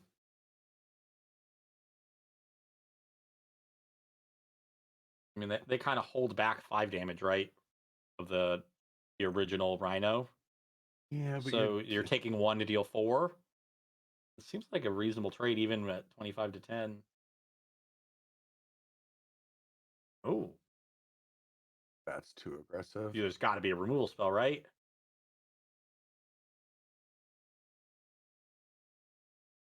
I guess not. All right. Well, two rhino tokens. Now you're at, a meat hook would put you in the firm driver's seat. Mm-hmm. That's actually pretty good too.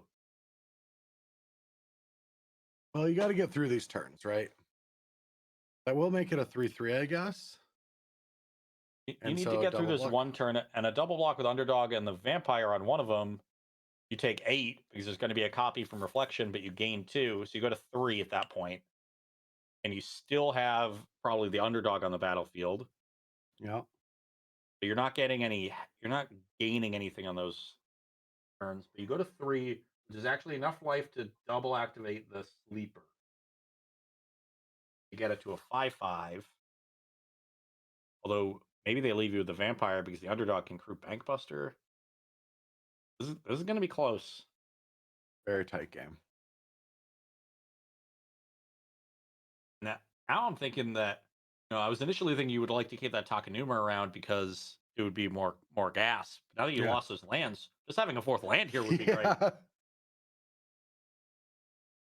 All right. 2 of the rhinos go down, and yeah, this Oh, they did. They just traded the sleeper. Yeah. Yeah, that's reasonable too. Like your up cards. There, well, there's a meat hook Not that even you don't even necessary really need. anymore. Yeah, don't even really need to cast right now. How did this game turn around like this? This is unbelievable. Well, we did get a very good Invoke Despair. Yeah. That was step one. I think there was a small misstep from Nathan, though. I'm not sure how much that really changed the game. The clicking through the ordering of blockers was Yes. huge, and that Yeah. might have swung the game. Yeah. Not dealing with the Liliana, clicking through the blockers, and not dealing with the lifelink flyer instead of the 1/1. And then choosing to trade away the original I know when you could have been reflectioning that every turn. Mm-hmm. You'd have gotten one or two more activations there. So I don't know if any one of those things swung the game, but I think all three of them together, really might have. Oh, for sure. All right, getting in with the reflection. Then potentially boarding out of that forest. That was another Field of Ruin, and that's going to take Nathan off of green mana potentially. I cannot believe that. We talked about this earlier in the day that these aren't going to have an impact, and they're literally just winning the games. All right, deal 7. And Not taking off green. yeah, kind of gravitating towards the dual land, maybe. So honestly, if you look at the John list, they don't play a lot of green cards. And Just meat hook the whole board. So that takes them off pressure.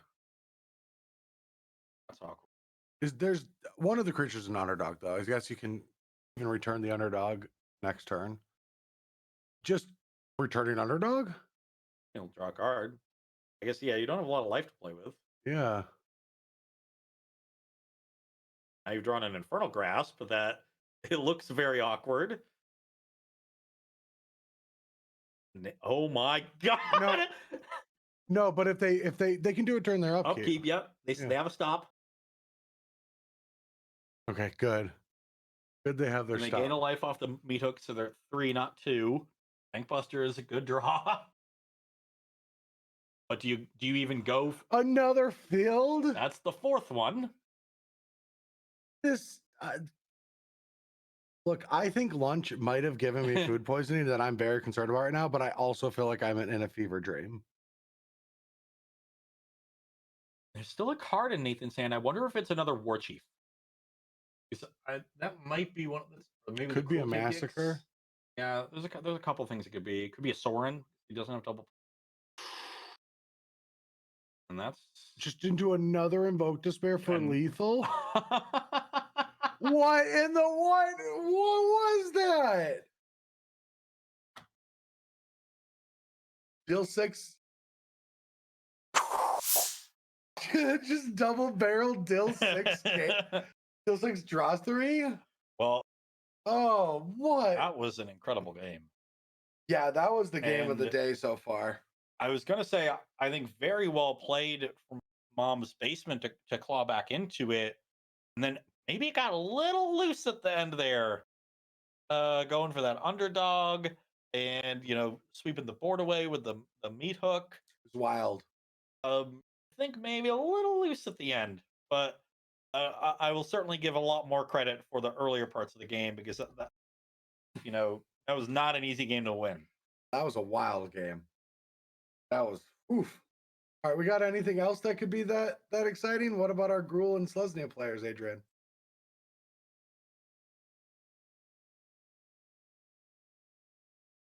Our backup matches have all ended.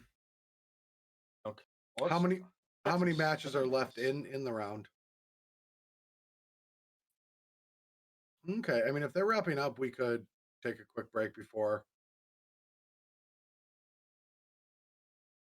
All right, yeah, the last few matches are just wrapping up. We don't have any of them as backup feature matches, so we will be taking a short break leading into round. Is this 5 or 6? This is round 5 right now. We got 2 more to play, so we are going to be heading into round 6 when we come back. Oh, that's perfect. And I just saw that Corey's lovely fiance Tori just brought me Tums. I feel like our lunch might have had invoked despair for me. So I'm going to try one of those. But yes, this is great. We're going into round 6. We got 2 more rounds. Let's get a win in it next round, Adrian. Let's try to make sure that that happens. But we're going to take a short break. Let these last few matches just finish their final turns. We'll be back for round 6. Thanks for watching, everyone. We'll be right back.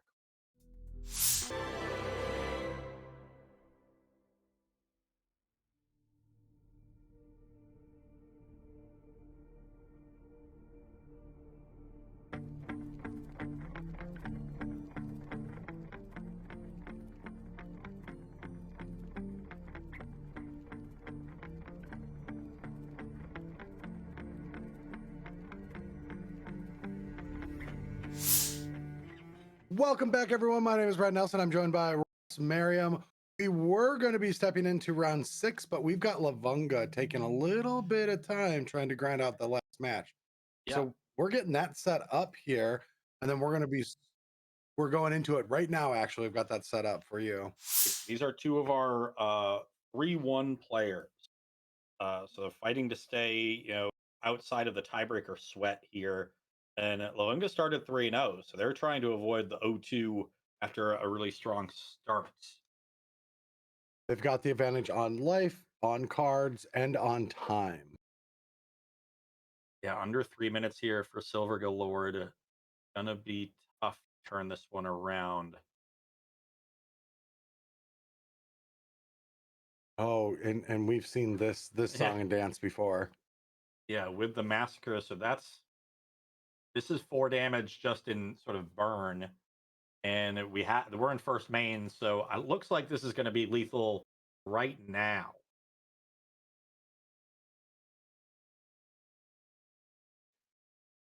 Yeah, we can. Yeah, this is lethal right now. Yeah, because the voltage surge. Yeah, and we've even got to take 1 to cast that. Then you lose 1. Now our anvils trigger. Each anvil is now a 2-point burn spell because its activation loses you a life, and Meat Hook does, and we're taking 2 damage from this attack even if we block because of the Meat Hook massacre. So it's going to Silver go to a -1. Yeah. No. Oh, did we sack the one that we wanted to let that one die? Well, it's still over. Looks like Silver Girl saw the right. Oh no, there was massacres on both sides. Yes, that's Okay. what it was. Yeah, we There missed we the go. massacre on both sides. I hate how it keeps putting things near lands. Yeah, you got to get used to it. Yeah. I missed it as well. All right, we're going to come back to Okay, here. Without the massacre, it wasn't lethal that turn, but I think it was going, only a matter of time. All right, Adrian, it's time. Round 6 of 7, because that was the end of the round. Now the players are going to get paired up. We're going to get some seated, and we've got some bad news for you non-black mid-range fans. Both our Selesnya and Gruul champions have been eliminated from the tournament. It is now just a sea of black mid-range strategies up on top. Yep, and it looks like if I have done my math correctly, it's like we have 3, 6, 9, 14 players at 4-1 or better right now. Yeah. And among those, it is 6 Grixis mid range, 3 Esper mid range, 2 Jund, 1 Mono Black, and 2 Rakdos Sacrifice. So kind of the metagame. Yeah. Black mid range decks. They're really good. Basically, but all even of them. even the breakdown, right? Because Grixis was the most played deck, Esper was the second most played, Jund was the third, Mono Black was the fourth, and they feel like they fall in that as well. Yeah, look, I would say, in terms of overperforming its density in the metagame, but these numbers, that doesn't mean a whole lot. Is Rakdos Sacrifice. That's a deck we're seeing played by several of the more experienced players in the field. Our 2 that are remaining are Caius Leverado and Luis Salvato, both or at least the most accomplished. Yeah, both players with significant paper, magic. Lavunga has never done anything of success worth mentioning. One hit wonder. That's all I'm going to say. A one hit wonder. So looks like at least those players have found an angle that they think attacks the metagame well with this Rakdos Sacrifice deck.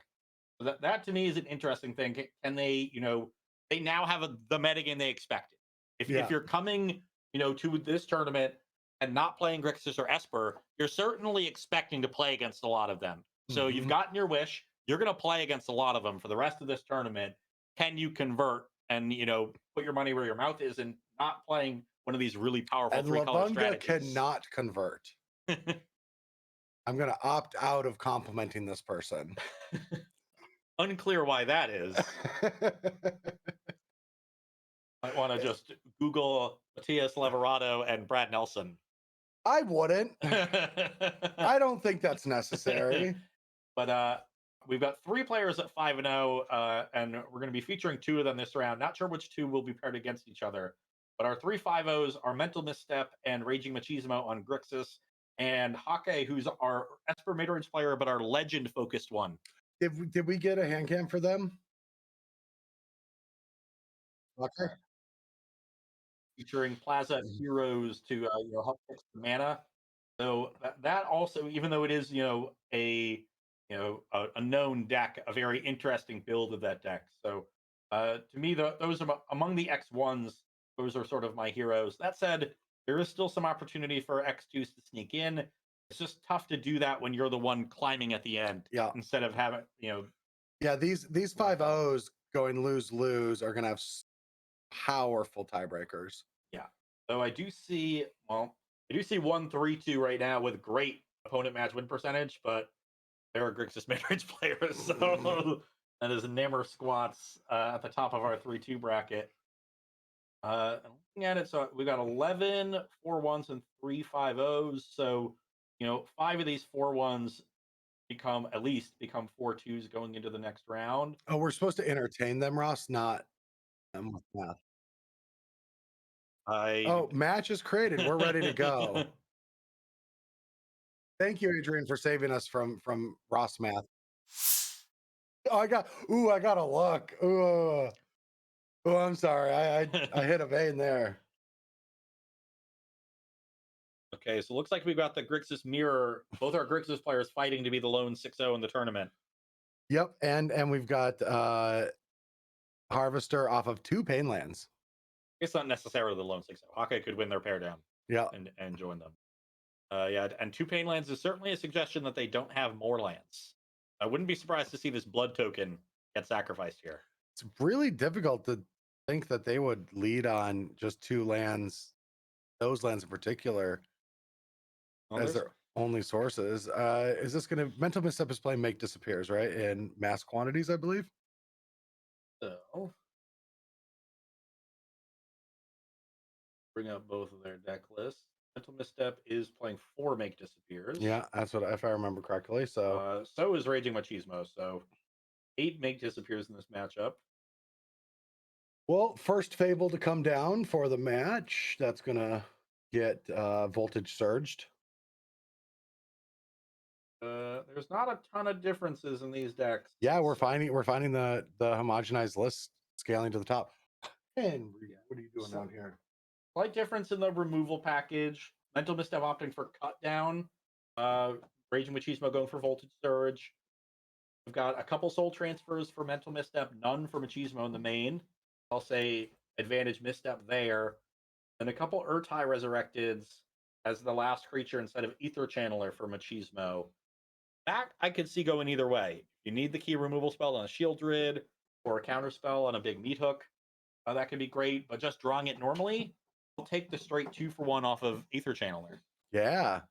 Henry appears to agree. Yeah, Henry is Corey's dog for anyone that's confused. Yeah. The noises you hear are being made by him. Certainly not me. All right, cut down, take a minute. All right, so it seems like the hand cams are broken. If you can find a hand with or another match with hand cams, because both these players, odds are they are going to make top 8, and without seeing hands, it's really tough to watch mid-range matches. All right, well you cover a little bit more. I'm going to run Henry back upstairs. I don't know how you got down here. Oh, Henry is a sneaky devil. Come on, Henry. Always wants to be in the action. Come on. There's leftover pizza upstairs, though. I'd have expected Henry to be there.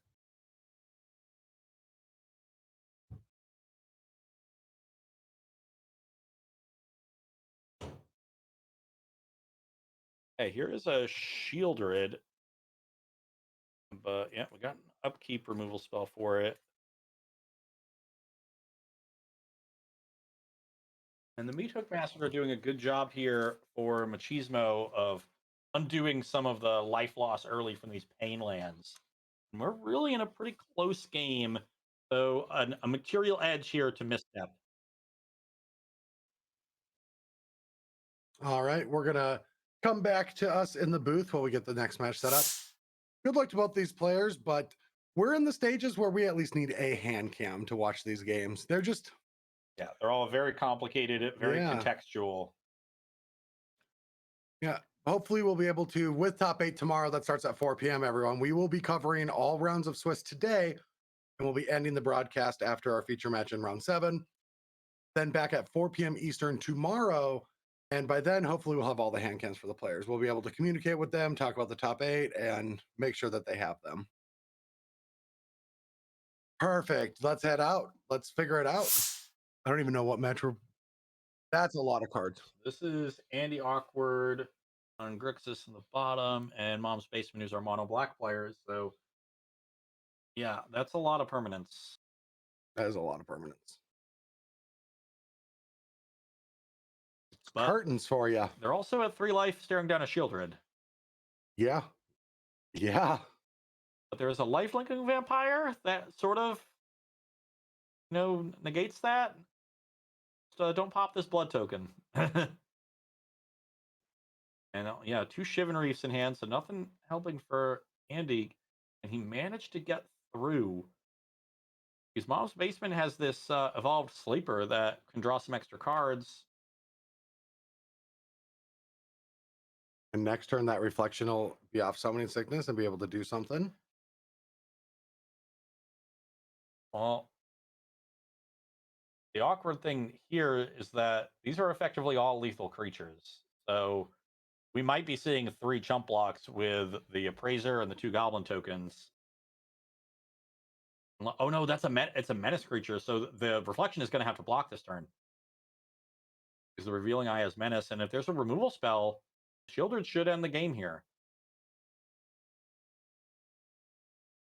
Oh, hit a swamp, no cutout there. Removal. That would have been the coolest way to kill him. I didn't even think about the curtains. If there was a spell in hand, it would have won the game. Oh yeah. Yeah, it would have hit something and they would have been forced to draw a card. And then, yeah, that would have been cool.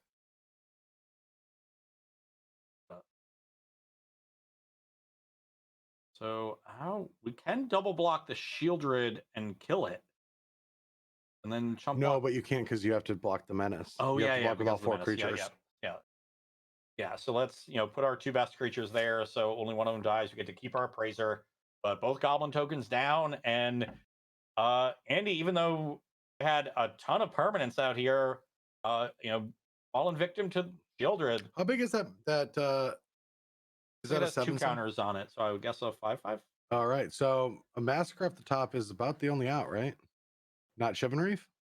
No, but we can attack and pop blood. And a non-grasp removal spell will do. Harvester will not do it because we cannot sacrifice another blood. So Mom's Basement takes game 1 with Shieldred here, trying to become the representative for Mono Black in the top 8. We've spent a lot of time with Mom's Basement, and they're grinding along. That's really comfortable. There's a lot of meatloaf. None of your sandwiches have crust on them. That's great. Oh. You know how much Sunny D there is? It's just. Dude, there's so many things that I have tried as an adult that I used to love as a kid, and none of them are good. Oh yeah, they're all off. Like awful. I tried SpaghettiOs. I went to the store, bought them when I was at the store as an impulse buy to try them, and there's no way it could have been that bad when we were kids, right? Oh, it was. No, the ingredients had to have changed. No. If anything, they've gotten better. Oh, but it was foul. I felt like my body rejected it like it was something that I shouldn't eat, like it was wrong for me, not like bad, you know? Yeah. Not your brain rejecting it, saying you should eat that Yeah. extra Like sleeve this of is poison. Oreos. Yeah. Yeah, your body saying, I don't think this is good for you. Yeah. All right, so we have Haunted Ridge come down. Oh yeah, Sunny D is also on there. Just give me some high pulp orange juice. Oh, I still don't like pulp. Oh, I love it. All right, chat, what do you think? Pulp or no pulp? All right, another bang busters on both sides. There's a braid on one side, and certainly no braid on the mono black side. Ooh, just yeah, not even gonna Interesting that I guess we want to draw cards. overplay the trespasser. I guess. I mean, it makes sense. I'm They're just not wondering. doing anything. You shouldn't do anything. I'm just wondering why Andy wanted to draw a card over dealing with the opposing. Because then you waste your turn drawing a card, and they still get to use their mana that turn to draw a card. You can do it now and get another draw off, and it's the same thing. Yeah, just more mana efficient. Okay. Mana efficient, and you get your card. Yeah. Yeah, mana efficient over the course of multiple turns. That makes sense. A little pigeonholed on that one turn. All right, yeah. Bank Busters down to 2, down to 1. There's a replacement bank buster for Mom's Basement. So we're just busting banks all over the place. Million cards in everyone's hand. That's the first blue source we see for Andy Awkward. Both the Shivan Reef drawn and the treasure token. So I imagine that unlocks some of the cards in hand. There's the Trespasser. Now, our bottom hand is not updated. Yeah, the Sulphurous Springs is still there, and the Meat Hook and the Soul Transfer, but the Abrade and Haunted Ridge are no longer there. There's 4 unknowns in Andy's hand. I don't think Mom's hand has updated it. Ooh, Siphon Insight.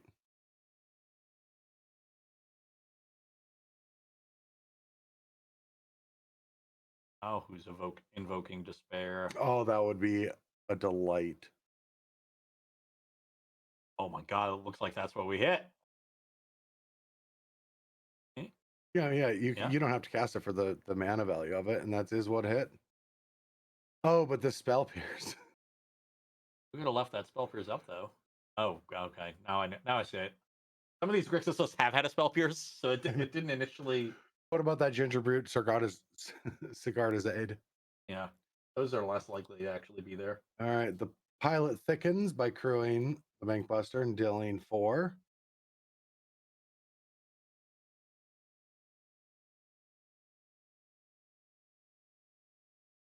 Any Awkward's list actually does have a spell pierce.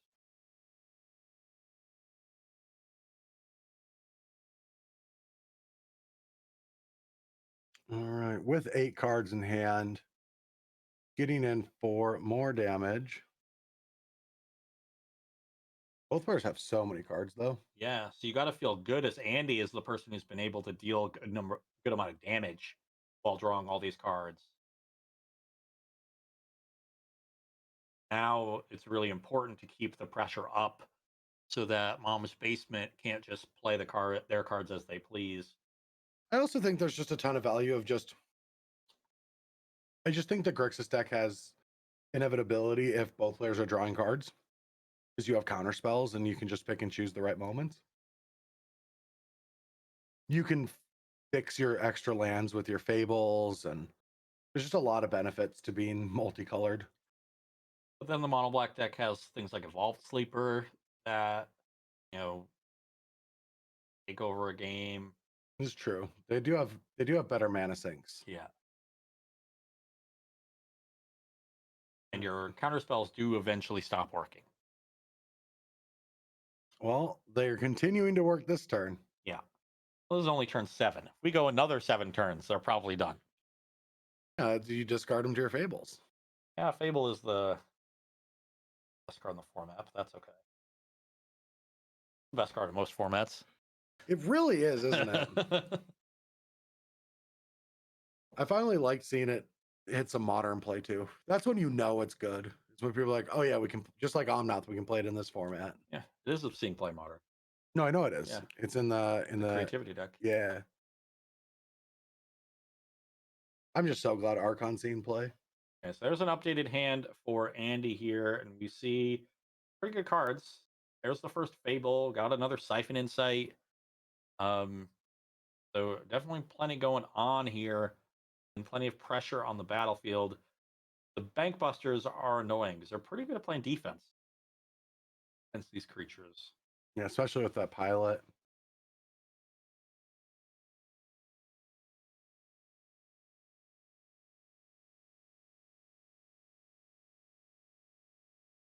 Oak Despair. No, No, a Meat Hook. meat hook. That's huge. All good.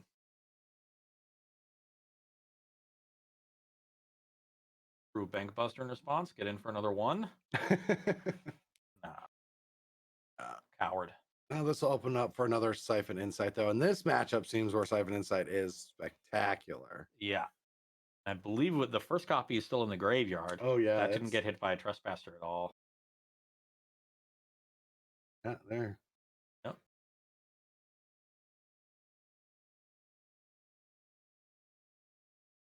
We had an underdog follow up the Meat Hook. So that'll crew Bankbuster as a 4/4. And that's a lot of pressure. Yeah, suddenly life totals are now favoring Mom's Basement.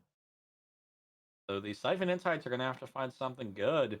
The combination of Bankbuster and Meat Hook Massacre proving really powerful to the surprise of no one. I'm guessing that Shivan Reef got pitched this table chapter. If we can take a look at Andy's graveyard. Yeah, if we can scroll down to the bottom of Andy's graveyard. Yeah. Yep. And a lounge, it seems.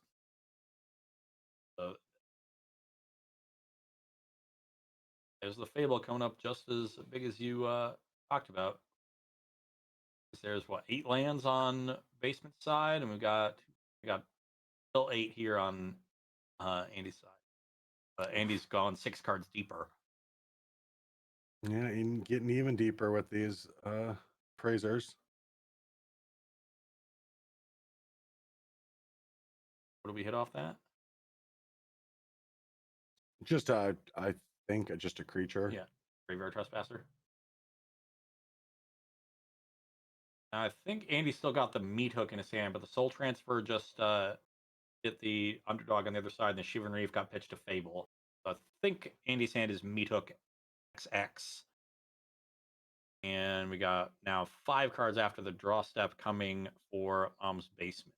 So plenty of options here. Another Evoke Despair would be great, dealing with the Fable and one of these creatures. Shielder's not bad. Yeah, definitely solid. Would have maybe liked that last turn for the second chapter of Fable. Liliana's fine. Good as well.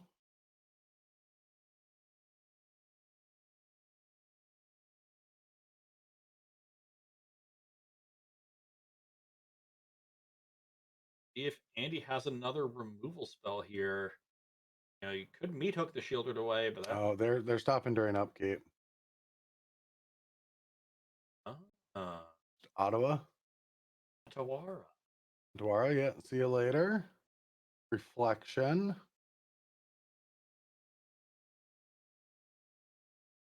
Tapped both blue sources though on that casting, so Siphon Insight might not come back. Yeah, kind of. Or do you have to use a treasure? Kind of defaulted to using pain lands there.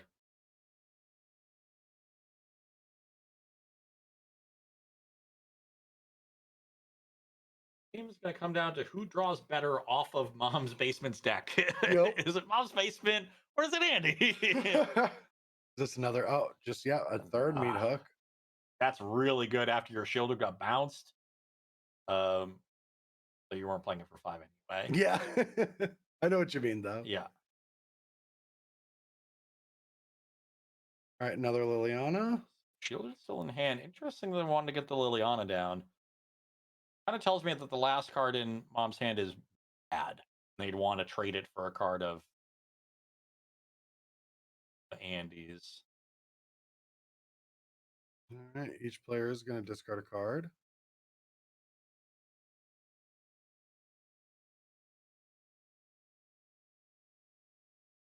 Find a haunted ridge off that blood.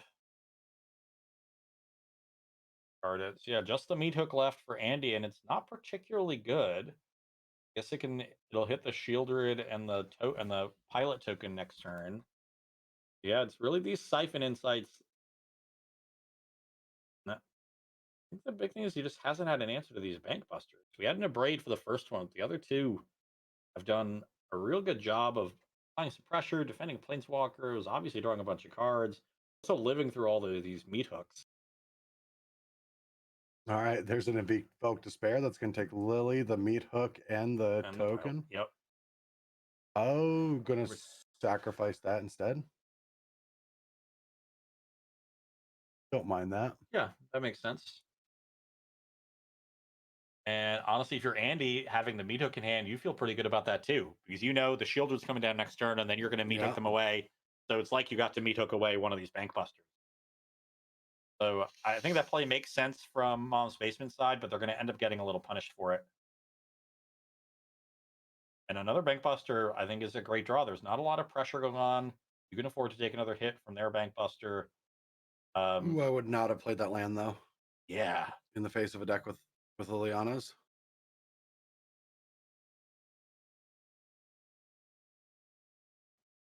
This mono black deck is playing. yeah. Well, I mean, this is with 11 lands in play compared to what 3, 6, I guess 10 for Andy. So, in which game is this again? this is game 2. Mono Black's up yeah. a game. It's a swan. It's a 12th land off of the Sorin. Now I assume we'll see. Oh, it's getting in with Underdog. Have we played our land this turn? No, but there's a treasure. Yeah, I'm just wondering if the treasure is going to have to go away for the shield druid. Yes, yeah, I didn't realize there was an underdog in the graveyard too. You're actually under more pressure than I thought. Andy's side.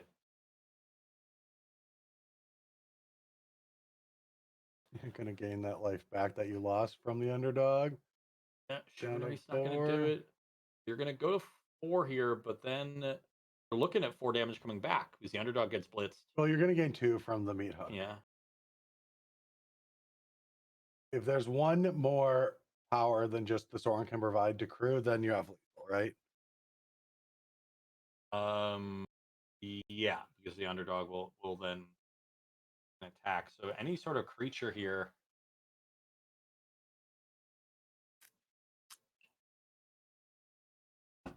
Nothing really going on for Andy, so I think a creature. There it is. Yeah, that's a good creature. That is enough.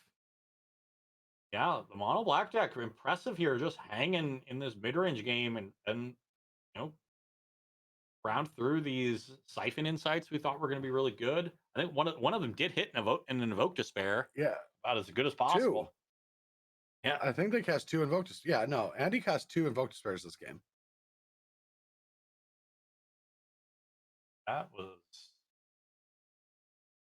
That's impressive stuff from this mono black deck. Yeah. And they got some things countered too. So I guess a 1-mana removal spell keep you alive, but no, that's another meat hook off the blood. And Mom's Basement Streams takes that one down. Now 5-1, looking very good for the top 8. They'll have a win and in, or a lose to a tiebreaker sweat. Yeah, I mean, like Mom always said, let your streams be dreams. That is what my mom used to tell me, which was weird because streaming wasn't a thing in the 90s. Yes, it was. Kind of. What are you talking about? It wasn't, a ubiquitous thing. Yes, it was. What? Okay, chat. What did we not cross? Ghostbusters. We've never seen Ghostbusters. You've never seen Ghostbusters? No. Okay. I'm just going to tell you something that's great about Ghostbusters. Yeah. They didn't have the rights to the name Ghostbusters. So they were calling that movie something else, but because the film crew liked Ghostbusters so much, they were filming it 2x with everything branded Ghostbusters and everything branded like Ghost Fighters or something. I don't know. And just trying to make sure that they could use Ghostbusters by the end. So there's an additional half copy of that movie called like, I don't know, Ghost Fighters. I don't know what it's called, but I don't remember what it's called. Ghostbusters was an amazing movie. That's asinine. Probably shouldn't have lived in your mom's basement. All right. Anyway, that was Mono Black taking it down, getting to 5-1. And now just one win away, one win guaranteed away from top 80, and potentially still making it in with just that. And we have, what is that? Raging. Yeah, Raging Machismo defeating Mental Misstep to become the first 6-0 in the tournament. So we got a couple other 5-1s. MTG Holic, one of our Junda players, is now 5-1. Hake is 5-0 paired down, still playing. And then we've got a bunch of 4-2s. Yeah, Mogd ended up going 4-2. Someone that I've seen play Esper a lot. Actually, who I got my deck list originally from that I was playing Esper with. And then we've got a bunch of people at 4-1 still playing. Simon Nielsen, Lavunga, Gold Ducat, Lovato, Albi MTG. Fresh game with Simon. Let's run it. This might be game 3 actually after that long.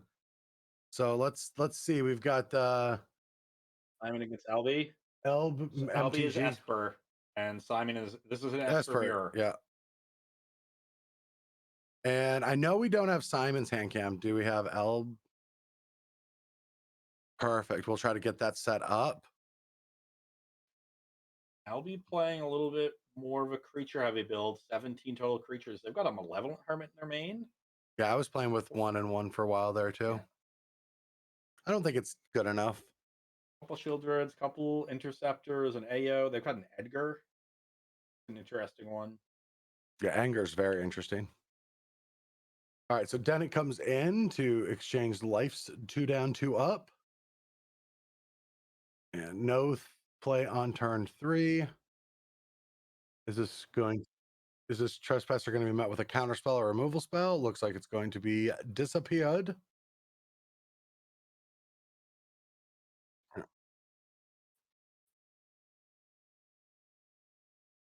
No, I see 2 copies of Destroy Evil in Simon's main deck. I don't think I see that in other Esper lists. I've seen a few in the sideboards. Yeah. Like there is just some in the sideboards, but the main deck. I think that's a good main deck card right now. I have a tough time liking cards like that in the main deck because they're pretty linear on what they can actually hit. Like Children, like it has a few targets. It hits Shieldred, it hits Rafine. I mean, I do like I could see it being a one of because of Rafine.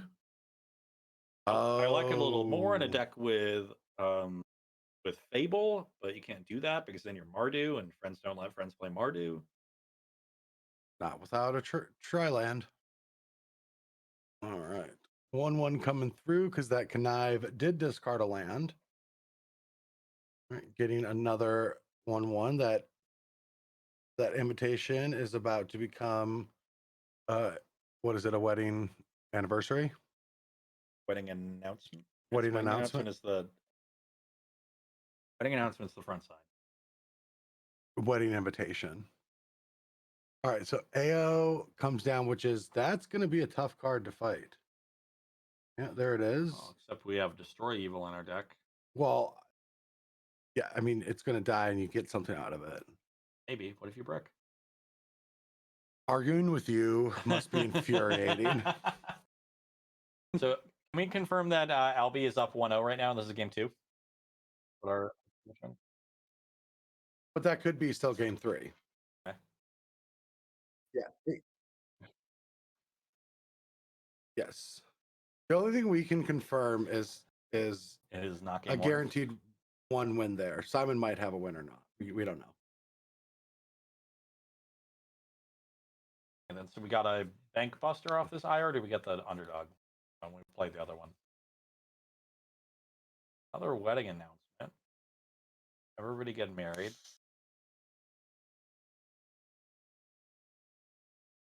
All right. There we go.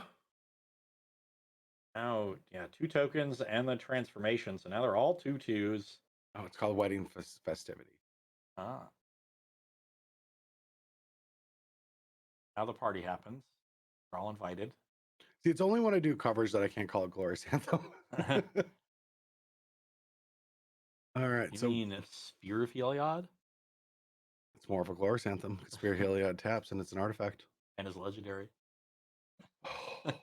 You can tell it's getting late in the day. All right, there comes a Rafine. And we got a pretty good attack with these 2/2s, right? Except for Infernal Grasp. But yes, these Yeah. 2/2 should get in.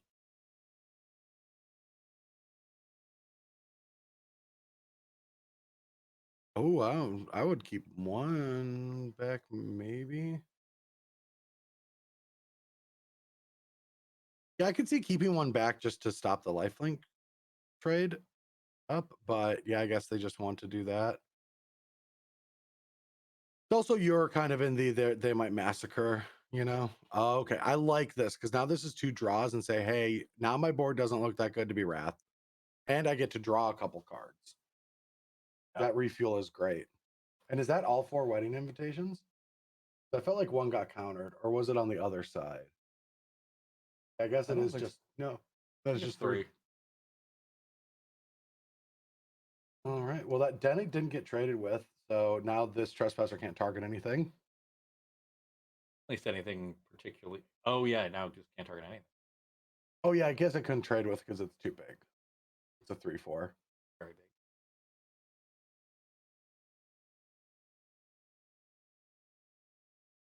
What is this? Oh, okay, yeah. Just Getting aggressive. I like it. Or if I like trading a 2/2 for 2 damage. But oh, I guess that would have been lethal. So yeah, you're happy Yeah. with that. Yep. Yeah, you can't block there. Yep. Smart attack. Finding the right time to get a little bit more aggressive. Now you're going to draw 2 more cards, transform into another wedding festivity, and you're drawing a and you drew a card off the blitzed underdog. So yeah, basically head on every metric at this point. Some more stuff on the battlefield. Close on cards in hand. A little behind. Kind of what happens with Dennick into triple invitations. One of the more powerful things about the card.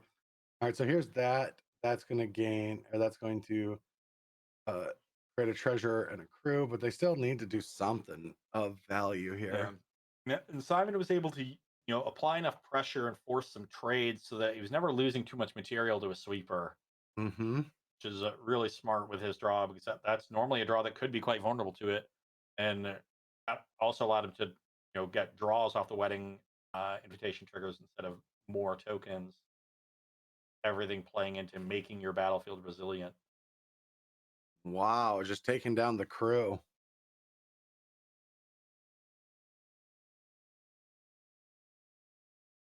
When it's a 2 life, we're jamming. Yeah, need to deal with 3 of these without any of them being Infernal Grasp. All right. So that was game 2. So we are going to a game 3. Eat. Our Esper Mirror, not a lot of Esper players left. Top end of the bracket. I think it's these 2 and Hake fighting to be 6-0. Oh, Did you give the page a refresh? To do that. Yes, you should. Hake did take their match down, so we've got 2 6-0s. We have to make sure that we get in contact with Hake before the top 8 so we can have a hand cam.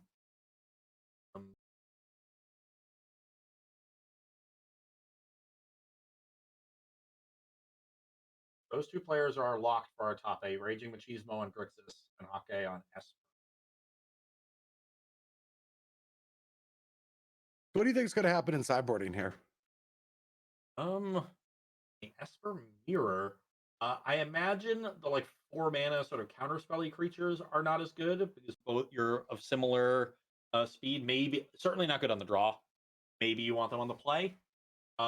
So I would guess that Albi's Obscure Interceptors come out. You want to lower your curve. Like I would like Disdainful Stroke and Negate.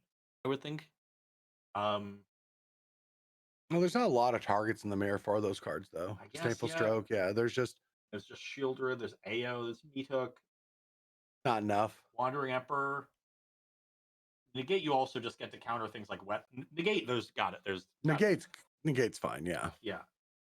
I don't know. I kind of like Stroke too,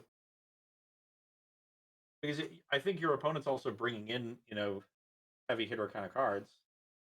I'm just saying on the draw, if they go 2-drop into Rafine and you've got situational counter spells. Yeah, that is kind of the tension. Like you want to treat it like a mid-range matchup and bring in bigger spells, which makes the counter spells better. But if you fall behind, then your counter spells are horrible. So maybe it's a thing of I want them on play, but then I don't want to bring in my big things on the draw. It's kind of interesting.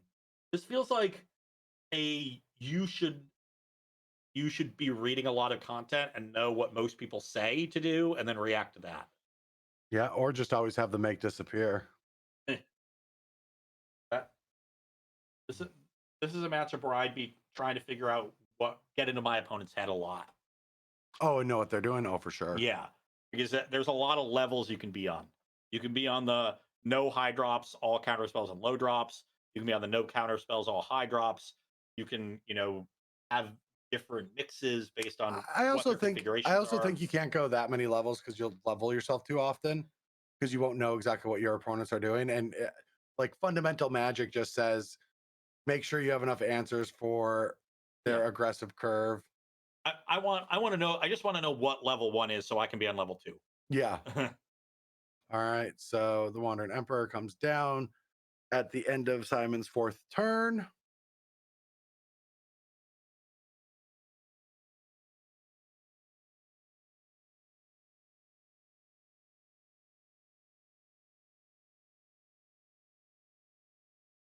And no real response here for Simon, and Albie is going to take a substantial lead in this game. Yeah, lots of permanents in play.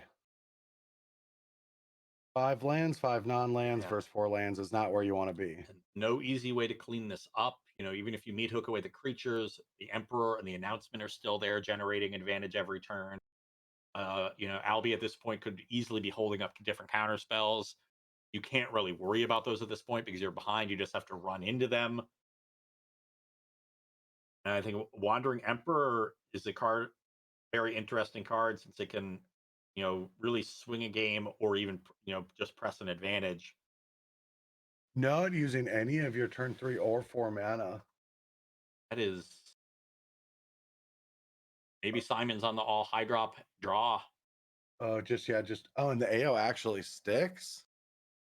And Simon doesn't have a lot of high drops in his list. He only has the one AO in his board. Yeah. It's not like he's playing a ton. Got two Shieldreds. Yeah. That AO is the only 5 drop in his deck. In his entire 75. Yeah, I don't I yeah, it's a rough draw. If there's no play on turn 4, don't use any of your mana.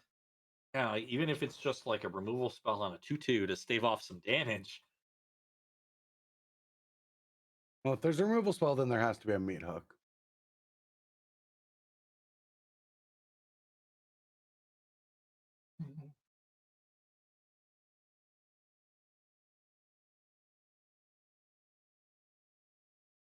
All right, let's see what they have.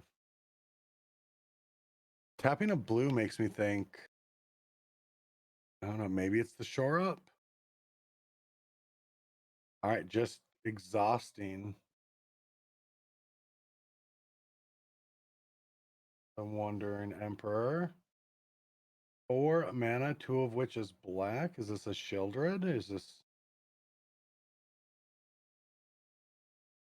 Yep. So all are we right? going to try to go wide and use Shielder to kind of finish Simon off?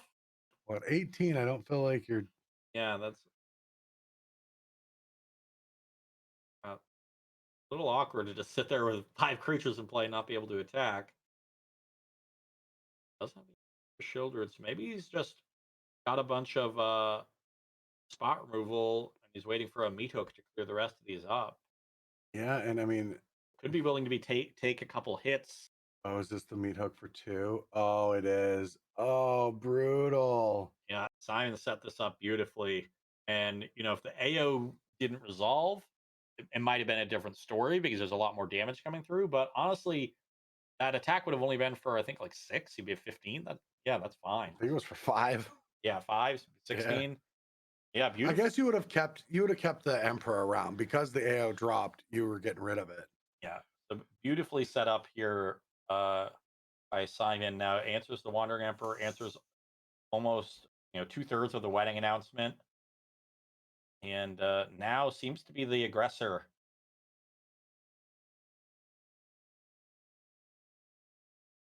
And Albie is going to need to find an answer to this AO, and for his sake, I kind of hope it's a goal transfer. Why? Only one of those in his 75 too. Just for the exile? Yeah, otherwise the AO is just going to replace itself with something good. Yeah, I mean, Vigilance 5/4, it finishes games quickly.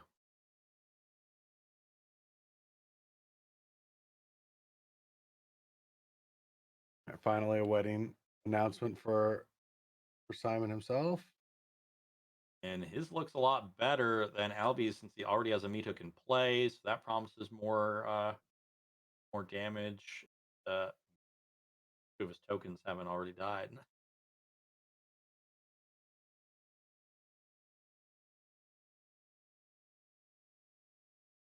The vigilance and the AO so important against Wandering Emperor. Ooh, AO's Okay, AO off.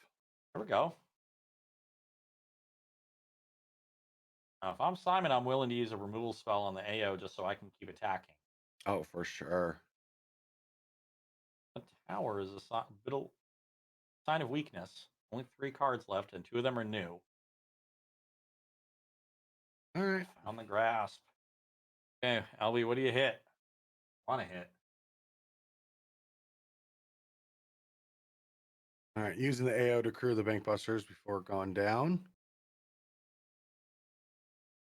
Shieldred would be fine. Uh, Albie doesn't have Urtai Resurrected, which would be a solid hit to deal with the opposing AO. Yeah, nothing too scary here for Simon.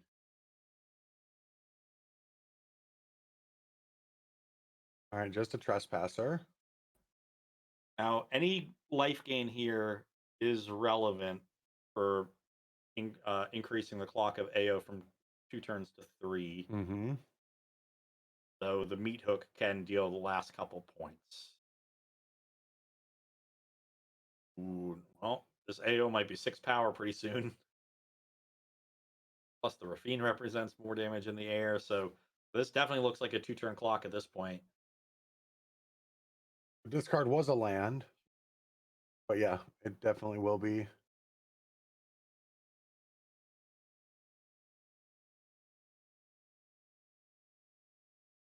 Bankbuster draws again. Another human token is made.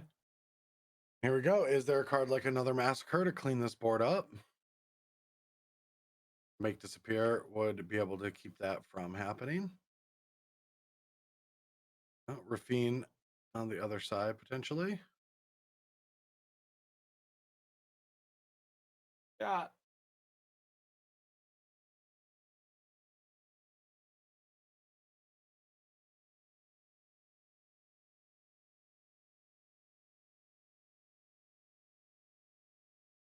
Nothing? huh.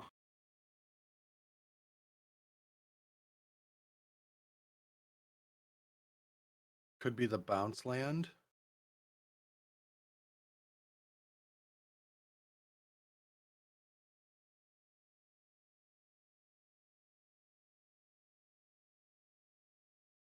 Everything gets in now. Are you gonna connive one of the tokens? Nope. Targeting the AO.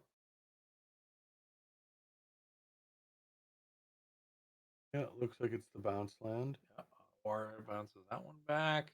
Don't know why I thought that, but I was getting reads. And now Albie under 5 minutes on their clock as well. 7 minutes behind Simon. So shouldn't be too big of an issue that we're already 9 turns into this game. So 5 more minutes should be plenty, even from this position where they're a little behind.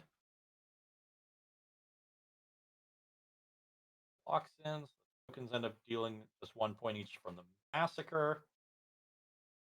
And Albie going to be facing lethal again, assuming this AO comes down. But I wonder if Simon is sniffing a counterspell there. This is just going to gain that life back. if it's not dealt with.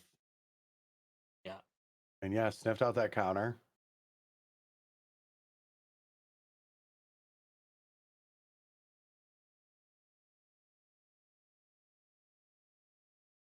Now we're looking at 11 power here, potentially adding another 5 if we have another creature to crew the Bankbuster. That could be this could be a huge attack that might swing Yeah, this game. that's what I mean. That Obscurus, or what are they called? What's the counter spell creature again? Obscura Interceptor. Oh yeah, Obscura Interceptor. They can swing games so quickly. There's a Rafine. So we drew off the Bankbuster. So this is going to be a 9-11 point attack plus the connives and the Graveyard Glutton triggers. So we could see a few more attacked onto that, and we're also gaining 4 life for Albie. Yeah, and now look at this battlefield on Albie's side. That's a lot of pressure, and I don't know what Simon has to answer this stuff. Well, if there's no life gain, yeah, that Really good, because this is going to exile the Interceptor, so there's no there's going to be some life gain off the Glutton. just one or two, because it's just one. And we have a cut down for the token. So plenty of removal back for Simon, and that is going to go a long way towards mitigating this turn. Albie doing a really good job of setting this turn up, forcing Simon to have some goods, but fortunately for him, Simon had him. Yeah, if Simon can deal with the Rafine, it's game over, or at least it's going to be forced to chump block. Yeah, so we got how big is Simon's Rafine? Simon should be a 2-4 versus or 2-5 versus a 1-4. Well, still a 2-5. They both have a Wedding Festivity. Oh yeah. So yeah, you can get a counter from the Emperor and a counter from Connive, but that only gets you 4 power against 5 toughness. Well, I'm saying if you can kill it. Yeah. If you can kill it and discard it on land, like Simon out of removal, but the AO comes back down now. It's a good board. And it's 2 spells, so now the Graveyard Glutton we're gonna go back to daytime. That's gonna be a 4/4, which so the counter on the Denic means you check it. Yep.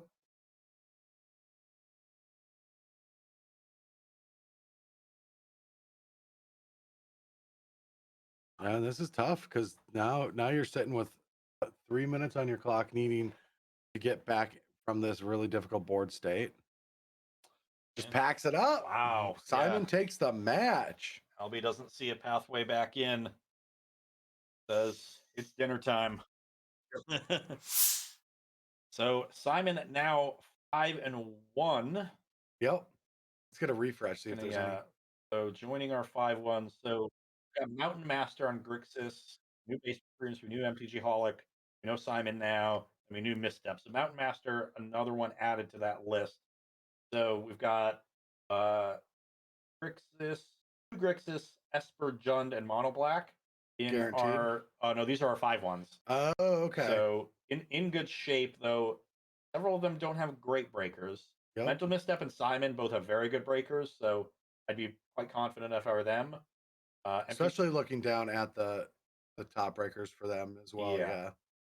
4-2. So we got one more match of 4-1s playing. Wonder if we can go to that one. No, we're actually going to be, they're just wrapping up. So we're actually going to be going to break here and then getting the the stages set for round 7 here, where we're going to be hopefully crowding someone into top 8 with a hand cam. Or at least we'll have a hand cam for tomorrow's top 8. Yes, hand cams. That's the important thing. Yeah, but all right, we're going to take a short break before we get to the final round of the day. Thank you, everyone that's been watching. Thank you, Ross, for hanging out. Adrian behind doing all the difficult work on the back end of things, making this all possible. So everyone give a round of applause to Adrian. Thank you so much, everyone. And we'll be right back for round 7.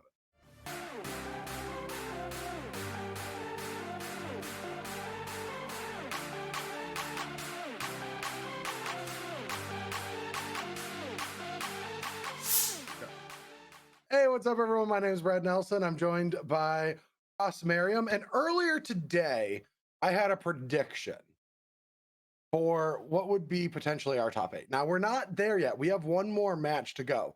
But currently, there are 8 players that are X1 or better. And what was my prediction again? Said 6 Grixis or Esper. 3-3-4-2, somewhere in there.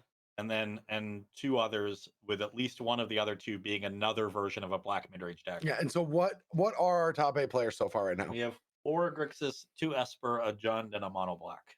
Thank you. I did predict one of them not being black, though. Yeah. So I do feel like I missed it. Currently, our highest standing non-black deck is It looks 15th, like mono white. Yeah. Just That's the player we saw lose earlier to Selesnya. So they're 4-1 against not Selesnya. Yep. And got that one unfortunate pairing there where they got steamrolled. So yeah, they are our best performing non-black deck at 4-2. Now, we've got 2 people at 6-0 and 6 at 5-1. So the 2 people at 6-0 are locked. That's Raging Machismo and Hake on Grixis and Esper. We're not going to bring you them. We're going to bring you one of these 5-1 matches. There's going to be 3 matches between 5-1s here because there's 6 of them. 3 winners, also locked. 5 people in. Yep. And if you remember, I said at the beginning of the day there were going to be 3 people at X2 that made it in. So the math worked out exactly how I thought. And so 3 people at X2 are going to sneak in. And that could be, among our players that are 5-1 that lose, or people in the top of this 4-2 bracket. Both our active sacrifice players are. That's Lavunga and Salvado. They have the top 2 breakers in that bracket. Hammer Squats on Grixis. There's a bunch of Grixis and Esper and our mono white player. Those are the people who are sort of in the hunt in this breaker sweat should they win the last round. Yeah, and so I believe what we're going to be watching is we've been following Mom's Basement streams, which is a deviant from the 3-color mid-range decks, and we're going to be watching their winning in for the final round, and then that will be a wrap for today's coverage. Now, everyone, take a break, go have a wonderful night. Maybe if you're an NFL fan, start watching tomorrow. But 4 p.m. Eastern, come back because we're going to have the conclusion of the exciting Esper versus Grixis versus Jund mid-range battles. That means if you're on the East Coast of the U.S., you get your early games in football, then you come watch us, then you finish your day of football. If you're on the West Coast tomorrow, you get both sets of games because the late games start at 1. Oh, no, but it's still 4 p.m. Eastern. That doesn't change. Yeah, I have no idea what I don't saying. know what I'm thinking. It's been a long day. Yeah. Time zones still function for everyone the same. Yeah. So that means you still get to watch the first slate of games. Yeah. You get the first game. Yeah. The first. That's where most of the games are anyway. I was wondering where you're going with this, and I'm like, you are breaking my concept. This sounded like every conversation I've ever had with my mother once I moved from the East Coast to the West Coast back to the East Coast. She has no clue what time it is for either of us ever. But anyway, yeah, we're gonna be. All right, so the match has created. Mom's Basement Streams is playing against 2. Gul Dukat. Okay, so we have not seen Gul Dukat all day. He's playing Grixis. Yeah, let's take a look at Gul Dukat's lists. And even lower creature count than we're used to seeing. Just 8 creatures in the main deck of 4 Bloodtithe Harvester, 4 Corpse Appraiser, 3 Siphon Insights, 4 Cut Downs, 3 Bank Busters, 2 Sorens. This list feels like it's ready to grind. 26 lands. I haven't been looking at land counts that closely. That seems also slightly high. I think most players have been playing 24, 25. No, the Esper decks are out like 26 or 7. Well, they should be. I imagine these should be too because of Fable, but I know a lot of players just don't put enough lands in their decks. Well, that's just an epidemic of Magic. Yeah. Why would you cut cards, cut lands? Yeah. They're not cool. So the Shieldreds that we normally see in the main deck are in the board. There's 3 in the sideboard. I love it. We got the full 4 Meat Hooks, 75, 2 main, 2 board, the 4th Siphon Insight. And the 3 negates that are huge. Yeah, those are going to be. So an interesting list here from Gul Dukat, who is another legendary Moto grinder. Mm-hmm. Looking to make some waves today, having a great tournament. So they're playing to lock their spot. Both players with, I would say, solid tiebreakers here, but not amazing. So they're going to be right in the thick of that tiebreaker sweat with a loss. I believe this is a true win and in. Yeah. This is going to be a good, exciting match where either player could end up 9th on breaker. So winning this match guarantees it with a sweat afterwards. I would say the loser of this match will finish somewhere between 8th and 10th. Thank you. Yeah. They are like Oh, it's I thought really you were close. joking because I thought like that. Yeah, I was guessing that. Yeah. I thought you No. were just saying a joke. I Sorry. wasn't paying attention to you. I was just running the numbers. Like always, which is funny because Ross is the one that'll go on the 20-minute rants at times. At times. That's 3 times an hour. All right. Well, we're waiting. I have to little and I I can't have to because go the on a match has 20-minute started. rant. Yeah, I have to go on a little rant, but we'll Thank have to God. save it for later. We've got the match going. Let's go see if Mom's Basement can dispatch Goldicott, or if Goldicott's unique version of Grixis that is very creature light and very spell heavy can take this down. All right, we have Goldicott on a mull to 6 and Mom's Basement keep it 7 with that 1-drop. That's, with both and with a pump and going to be able to attacking for 5 on turn 3 is Yeah. this feels like obs on like aggro right now. Yeah, with a bit of disruption from the second transformation here too, where you get to have a nice little coercion. Yeah, let's see what you're working with, This is a Goldicott. great 5 cards curve. revealed. We can see them. Quick, hit the eyeball. We got 2 fables And a Siphon Insight. Yeah. 1 fable down. I almost want to just, Make an insight. I guess. Also good. They're almost guaranteed to discard the other one to it. All right. Yeah, so then we have a Trespasser taking that creature out. Keeping the beats up. Got to keep the pressure on. Is there no 4th land? No 4th land, though. I guess that is kind of a big deal in that means there's no possibility for Invoke Despair next turn, which is when you would want it before the transformation of this fable. Or as the French say, Pablo. Probably. No, they don't.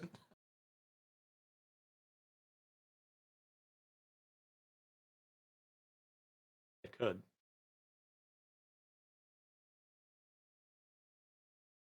Sounds too nice for something. At least my French friends would say to me.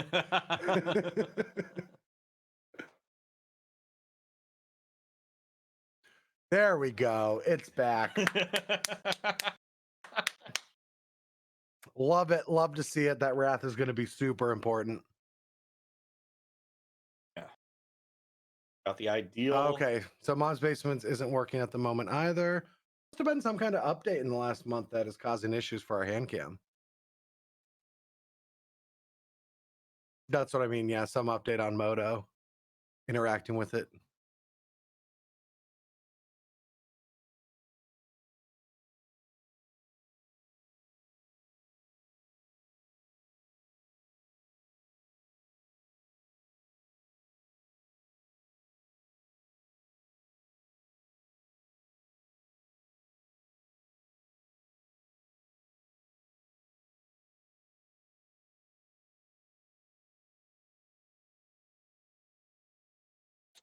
Alrighty, so deep in the tank for Goldicott because I mean it's a tough turn. Do you spend your time casting Memory Deluge or do you Wrath now? Narset could dig you into one of those 1-mana removal spells. I would think with the missed land drop on the other side, I would just take the turn to sweep and start getting that deluge card advantage going. Hell yeah. That's just me. It's interesting not to discard the Deluge too, though. Get that value. All right, so thinking about popping that blood is interesting. That's after 2 siphons, doing it now. So this looks like we might be inspecting a dead body, yeah. Or praising. Yes. How much is that evolved sleeper worth? Pretty messed up now that I think about that. There's a thing called a corpse appraiser. I mean, the evolved sleeper didn't die that long ago, so it's got to be in pretty good condition. Just I'd say give America 50 more years and we'll have corpse appraisers. Generous. Generous. Alrighty, so getting to look at 3 cards. and did make that land drop and does feel pretty stable.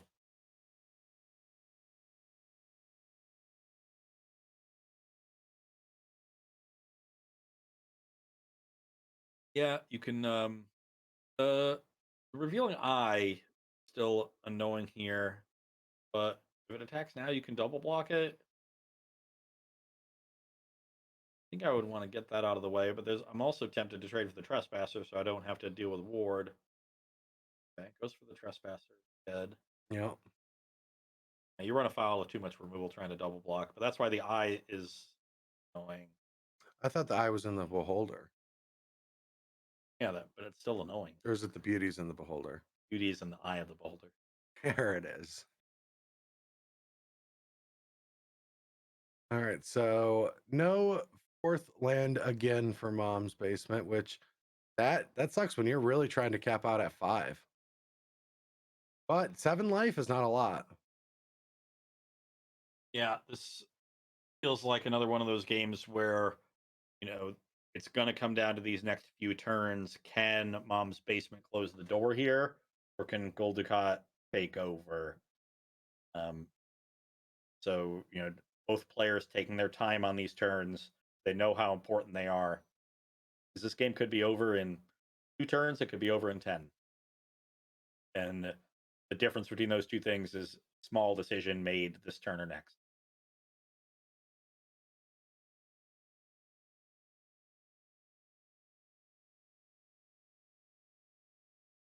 All right, so we're just going to try to figure out what this play could be.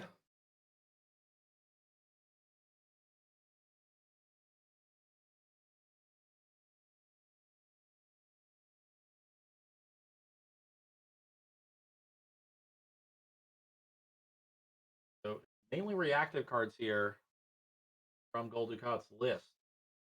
And we've already seen an appraiser. We've seen the fables.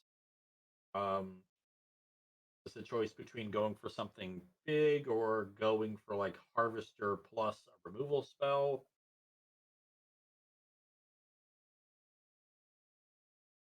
Yeah, I mean, it's probably a combination of removal, but yeah, but with all these cut downs, none of them can actually target any creatures in play. So Yeah. it really cuts down your options. We do have this Otawara still in hand, and this is turn 5, so there could also be I said there could be a meat hook, but that would not be particularly good.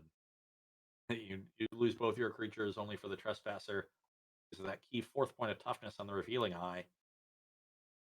Otherwise, I would think Gold Ducat would be fine with just clearing the battlefield here, setting up some piece of card advantage, whether it's Bankbuster or Sorin.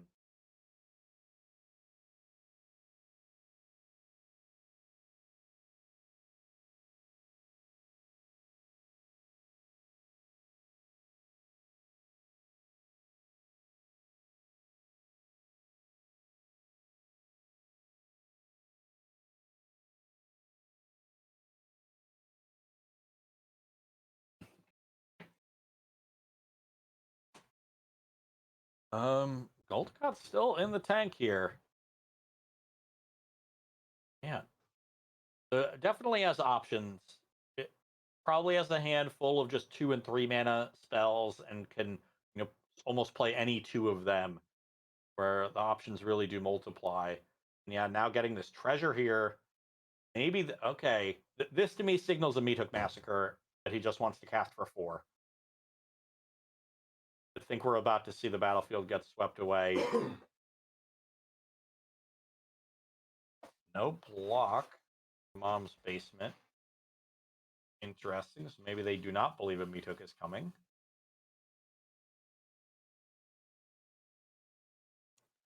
That's a soul transfer, which did which rebought the corpse appraiser. Yeah, and now it's able to. That is nice. It's a good turn. Yeah. Mom's Basement punished for not eating that goblin in combat that could have just blocked with this trespasser. Now gets back to the Liliana.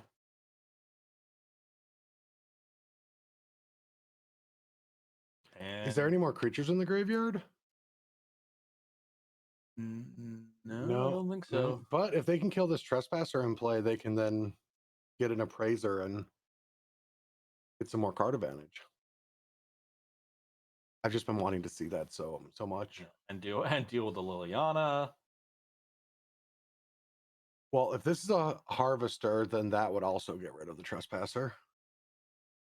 Just in a much less fun way. Agree.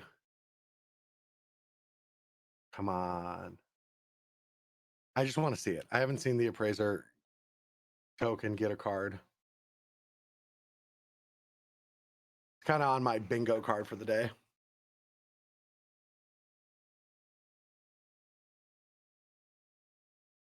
And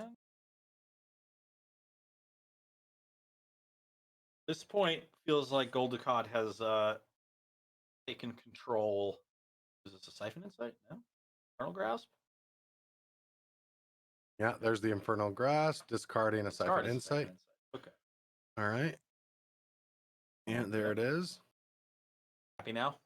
I am. I'm so unbelievably happy. And we got a... Oh, they're still going on the stack. There's nothing. Oh, yeah, you don't reveal the card. yeah. Okay, and now it's a question of getting this game over with, because Goldacott's at 5. If you give Mom's Basement enough time to hit land 5 and run afoul of an Invoke or 2, but still no 4th land and no play here.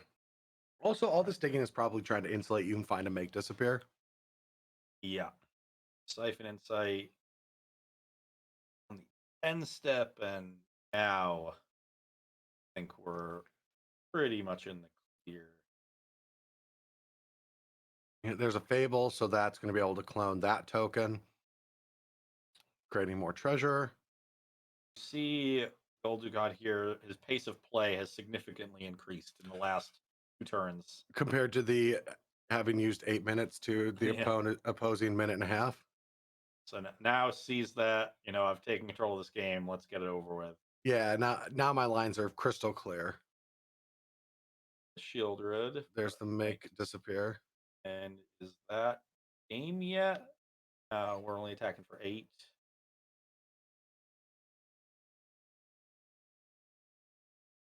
Just a second, make disappear will do it. The Shieldred won't quite do it. Oh, for lethal? No. Yeah. Close.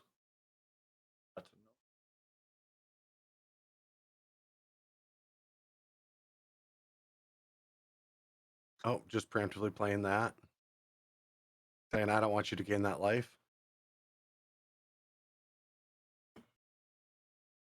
What? Wait. It was lethal if you just killed all your creatures post combat. I agree. Yeah, you could have just attacked for 8 and then meat hooked for 3 4. or for 3. For 3, yeah. And then dealt 4. Ooh. No, because they balance out. Yeah, and they you bounce have a 3/3. out and you got a 3. Yep. But yeah, that was, I don't think it could have cost you at all. But yeah. Yeah, touch sloppy there. Missing lethal a turn early, but pulled ahead when Mom's Basement missed some land drops there, and takes game 1. So Goldicott's sideboard, we got pretty typical more removal. Probably wants the 4th Siphon Insight in this matchup. And the 4th make disappear. The real question for me is, will he want the Shieldreds? And I'm not sure how good they are. Because the Mono Blacklist is forced to play more Infernal Grasps. So, they've got 3 in the main here and the 4th in the sideboard. I think they're going to have that clean answer to Shieldred more often than not. And I would I think you don't go to your biggest mid-range against the bigger mid-range deck. Yeah. That's playing into them. You're bringing in the negates to make disappear. I want to be lean with counter spells. And I want my Siphon Insights and my Bank Busters. You're going to take out the cut downs to make room for that stuff. Yeah, maybe bring in some abrade so you can hit opposing bank busters. Yeah. Yeah. This looks like a really good list, actually. I might steal this and start playing this. I think Goldicot's onto something. This looks like a clean list. I probably won't play 4 cut downs, but yeah, I'm not sold on cut down versus voltage surge. oh, it kills Denick and it kills Rafine. And those are both very big things to kill. Yeah, voltage surge kills those a lot of the time too. No, they're not. On turn 3, you're not going to be voltage surging their Rafine when they cast it on your turn 2 and then untapping on your turn 3. Don't give me that. We're talking killing it on turn 2 and 3 when you're on the draw. Also, what can't you cut down that you can voltage surge in this deck where you barely make tokens? I mean, you have the harvesters and the fables. That's like what And the most bank people busters, have. yeah. And the bank busters, sure. I don't know. You got to play against Rafine. That card is devastating, and it gets counters really quickly. Well, a counter will get it out of range of either. Well, that's what I mean. You have to kill it on turn 3. Yeah. Once you have the Anthem in play, yeah, the 2/4, 2/5, it's golden.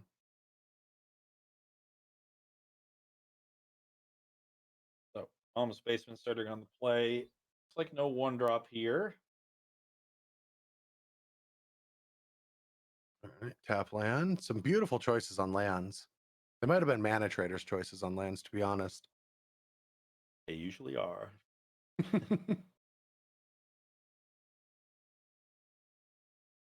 No 2-drop from Goldicott.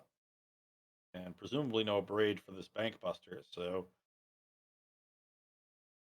Spaceman gonna take advantage and start drawing some cards. Yeah, this is a great place to be. Yeah. No need to play a 3-drop there into a Make Disappear when you can just use your Oh mana to draw. no. Just another missed 4th land drop. Okay. Oh, We have a 1-drop to avoid the discard. that's still so brutal to keep a 3-lander with a draw engine. Not great.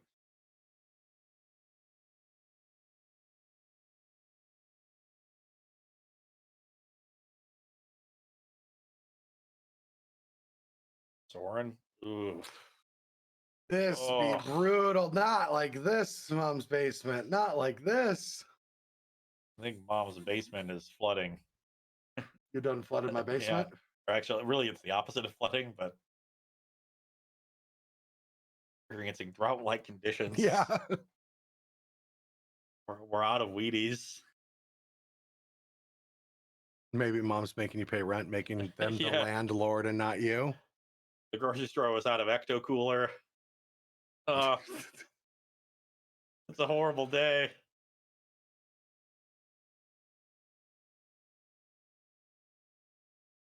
Alrighty, so that crew did get in and get chunking on that Soren though.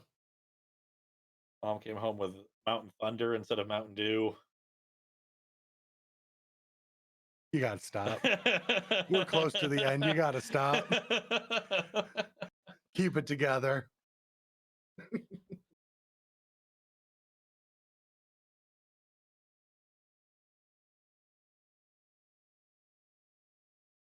You know what? I asked Amber. We did a click list for groceries, and I asked Amber I needed peanut butter, right? I like me some chunky peanut butter and like an apple and some raisins. It's like a good fuel for me if I don't have time for a meal.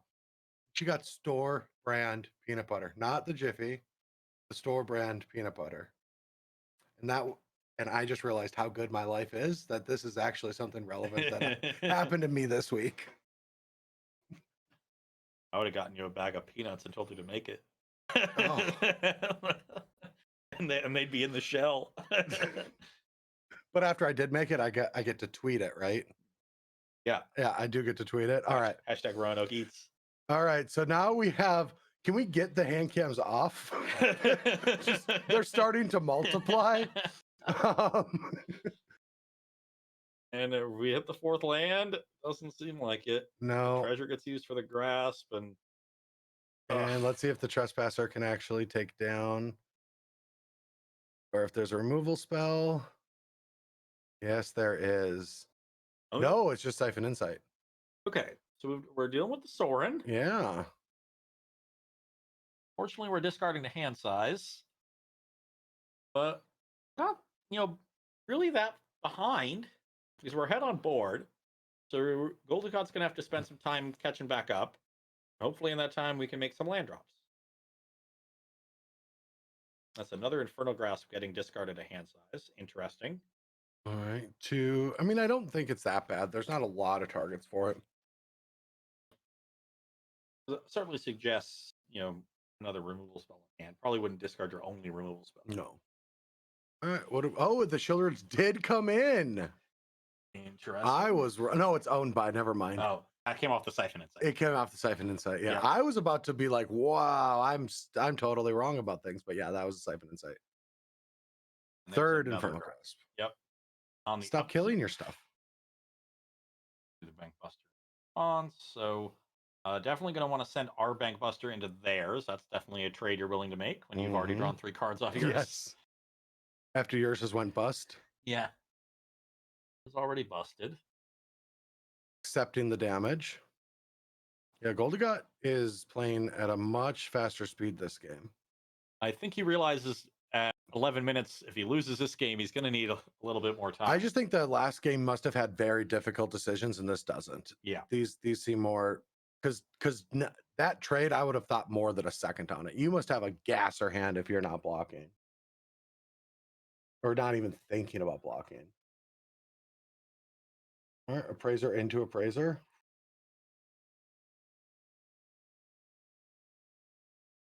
Has a messed up card. I need to play with that more.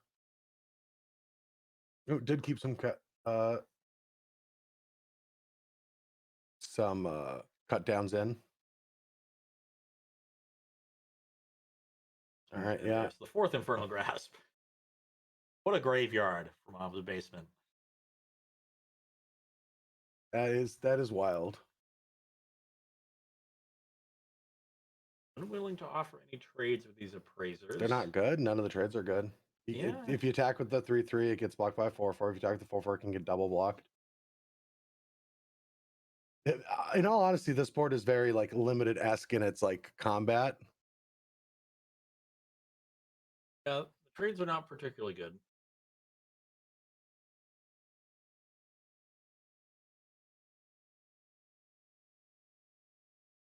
Right, here we have another Fable. Goldicot just working through the card advantage, just trying to use his mana every turn, pull ahead, make sure that by the time Mom's Basement does hit their land drops, he's prepared with some answers, big spells, or maybe can just pull so far ahead it doesn't matter. There's land 4. We finally hit it. It only took us like 18 turns of the match. Yeah. Definitely frustrating last match, but still can get in on tiebreakers. Still could win this match. That's 6 cards in hand. That's true. It's a huge deficit to be 2-1 dog on lands and not be the one that has counter spells. Yeah, and not a great play here, just blitzing the underdog. I think trying to do some trades that are more favorable and draw some cards towards a 5th land. I'm betting there's at least 2 copies of Invoke Despair. Yeah, they have to just start slamming those. Yep. And Goldicot's is gonna big for his counter spells. All right, Massacre for 1 is going to get that pilot off the board. And now that it crews it, it'll get a minus. So now post crew, you could throw your own in the mix, but I don't think you need to. What in the world? Yellow Hat just rated us for 577 people.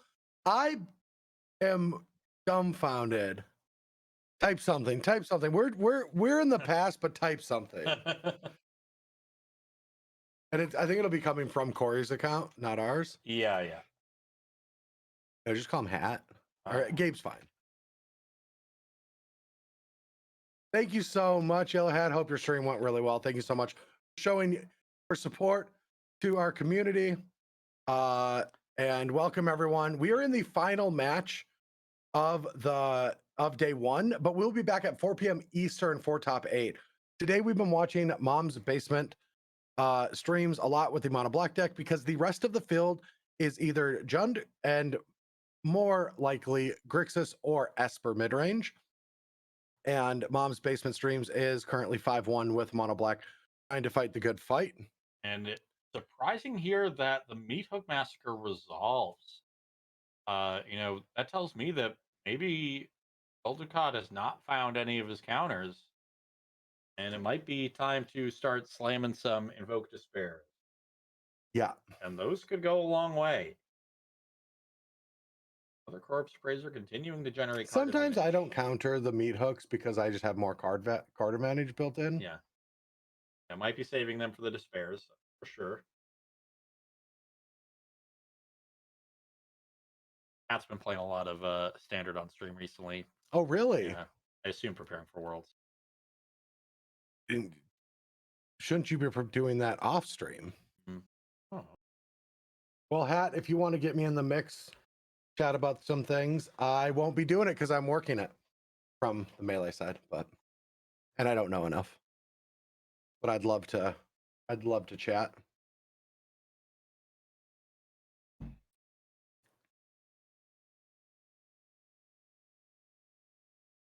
Another Meat Hook. Yeah, just let them go. Build up your value in the other places. I like how Goldecott's playing this, not knowing if they have a counter or not.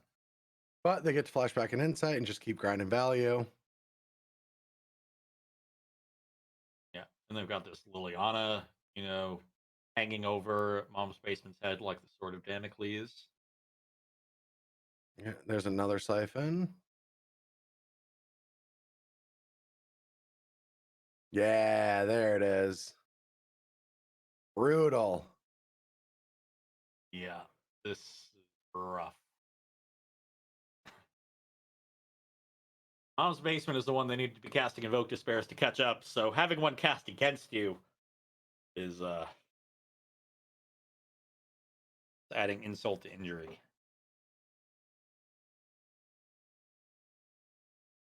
I'm hearing from the Flash saying the Bash Bros code doesn't work. It should be working, right, Adrian? Get an exclamation to make sure it's the right one in chat.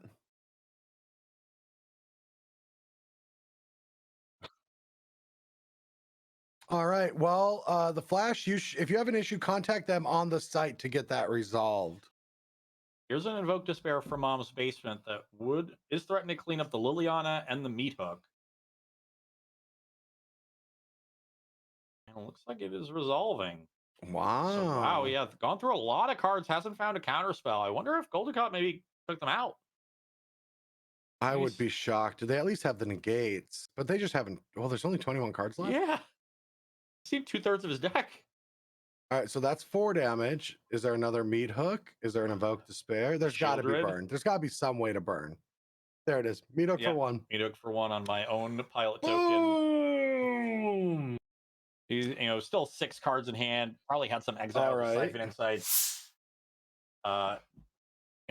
Unfortunate way to end the tournament there for Mom's Basement, but they are, with solid breakers still, definitely going to be in the mix to sneak in towards the bottom of our top 8. Yes, there's a good chance, and there's also a good chance that all 8 players, if Mom's Basement doesn't get in, will be either Esper, Grixis, or Jund, and Rakdos Sacrifice. Those are the 4 archetypes that are fighting it out. And it does look like Mental Misstep will be in, Hawk will be in, Goldecott, Mountain Master on Grixis will be in.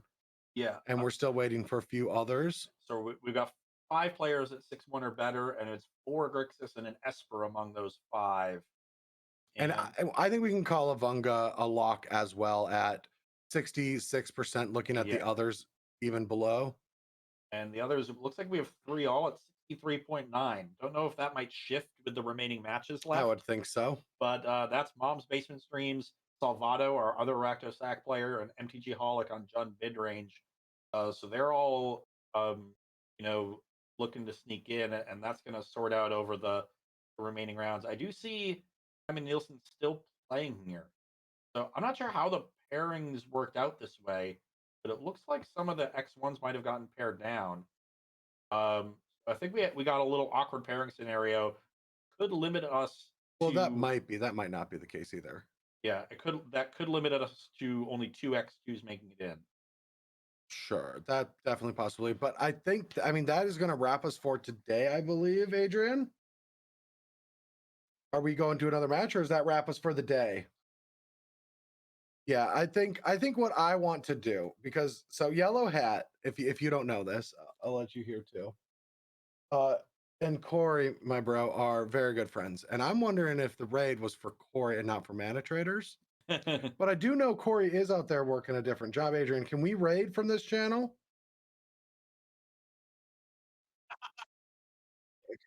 I believe we can raid. I can't do it from my side. It has to be the admin account. What we're going to do is, because we're on a delay, once we say thanks to everyone, you can send us to a countdown and I will help you, because we got to go send Yellow Hat's community to the one he loves, Corey BMTG.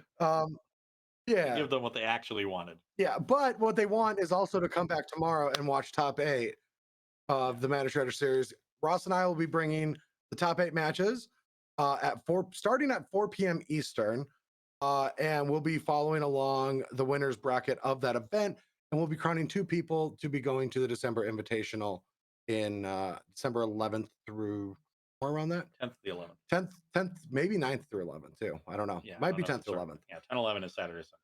Yes. But yeah, today's been a crazy day. I definitely like this format. The matches did blur together a lot. Lots of Grexus, lots of Esper. But the matches tomorrow, I know, are going to be fantastic, because we're going to get all the players. Get us hand cams. Hopefully that's working better tomorrow. And we've got some great players here in this top We've 8, got a so. lot of great players in this top 8. So join us on the at 4 p.m. Eastern tomorrow. Thank you for hanging out with us. For Adrian on the back, for Ross Merriam, I'm Brad Nelson. Thanks everyone, and we will see you tomorrow.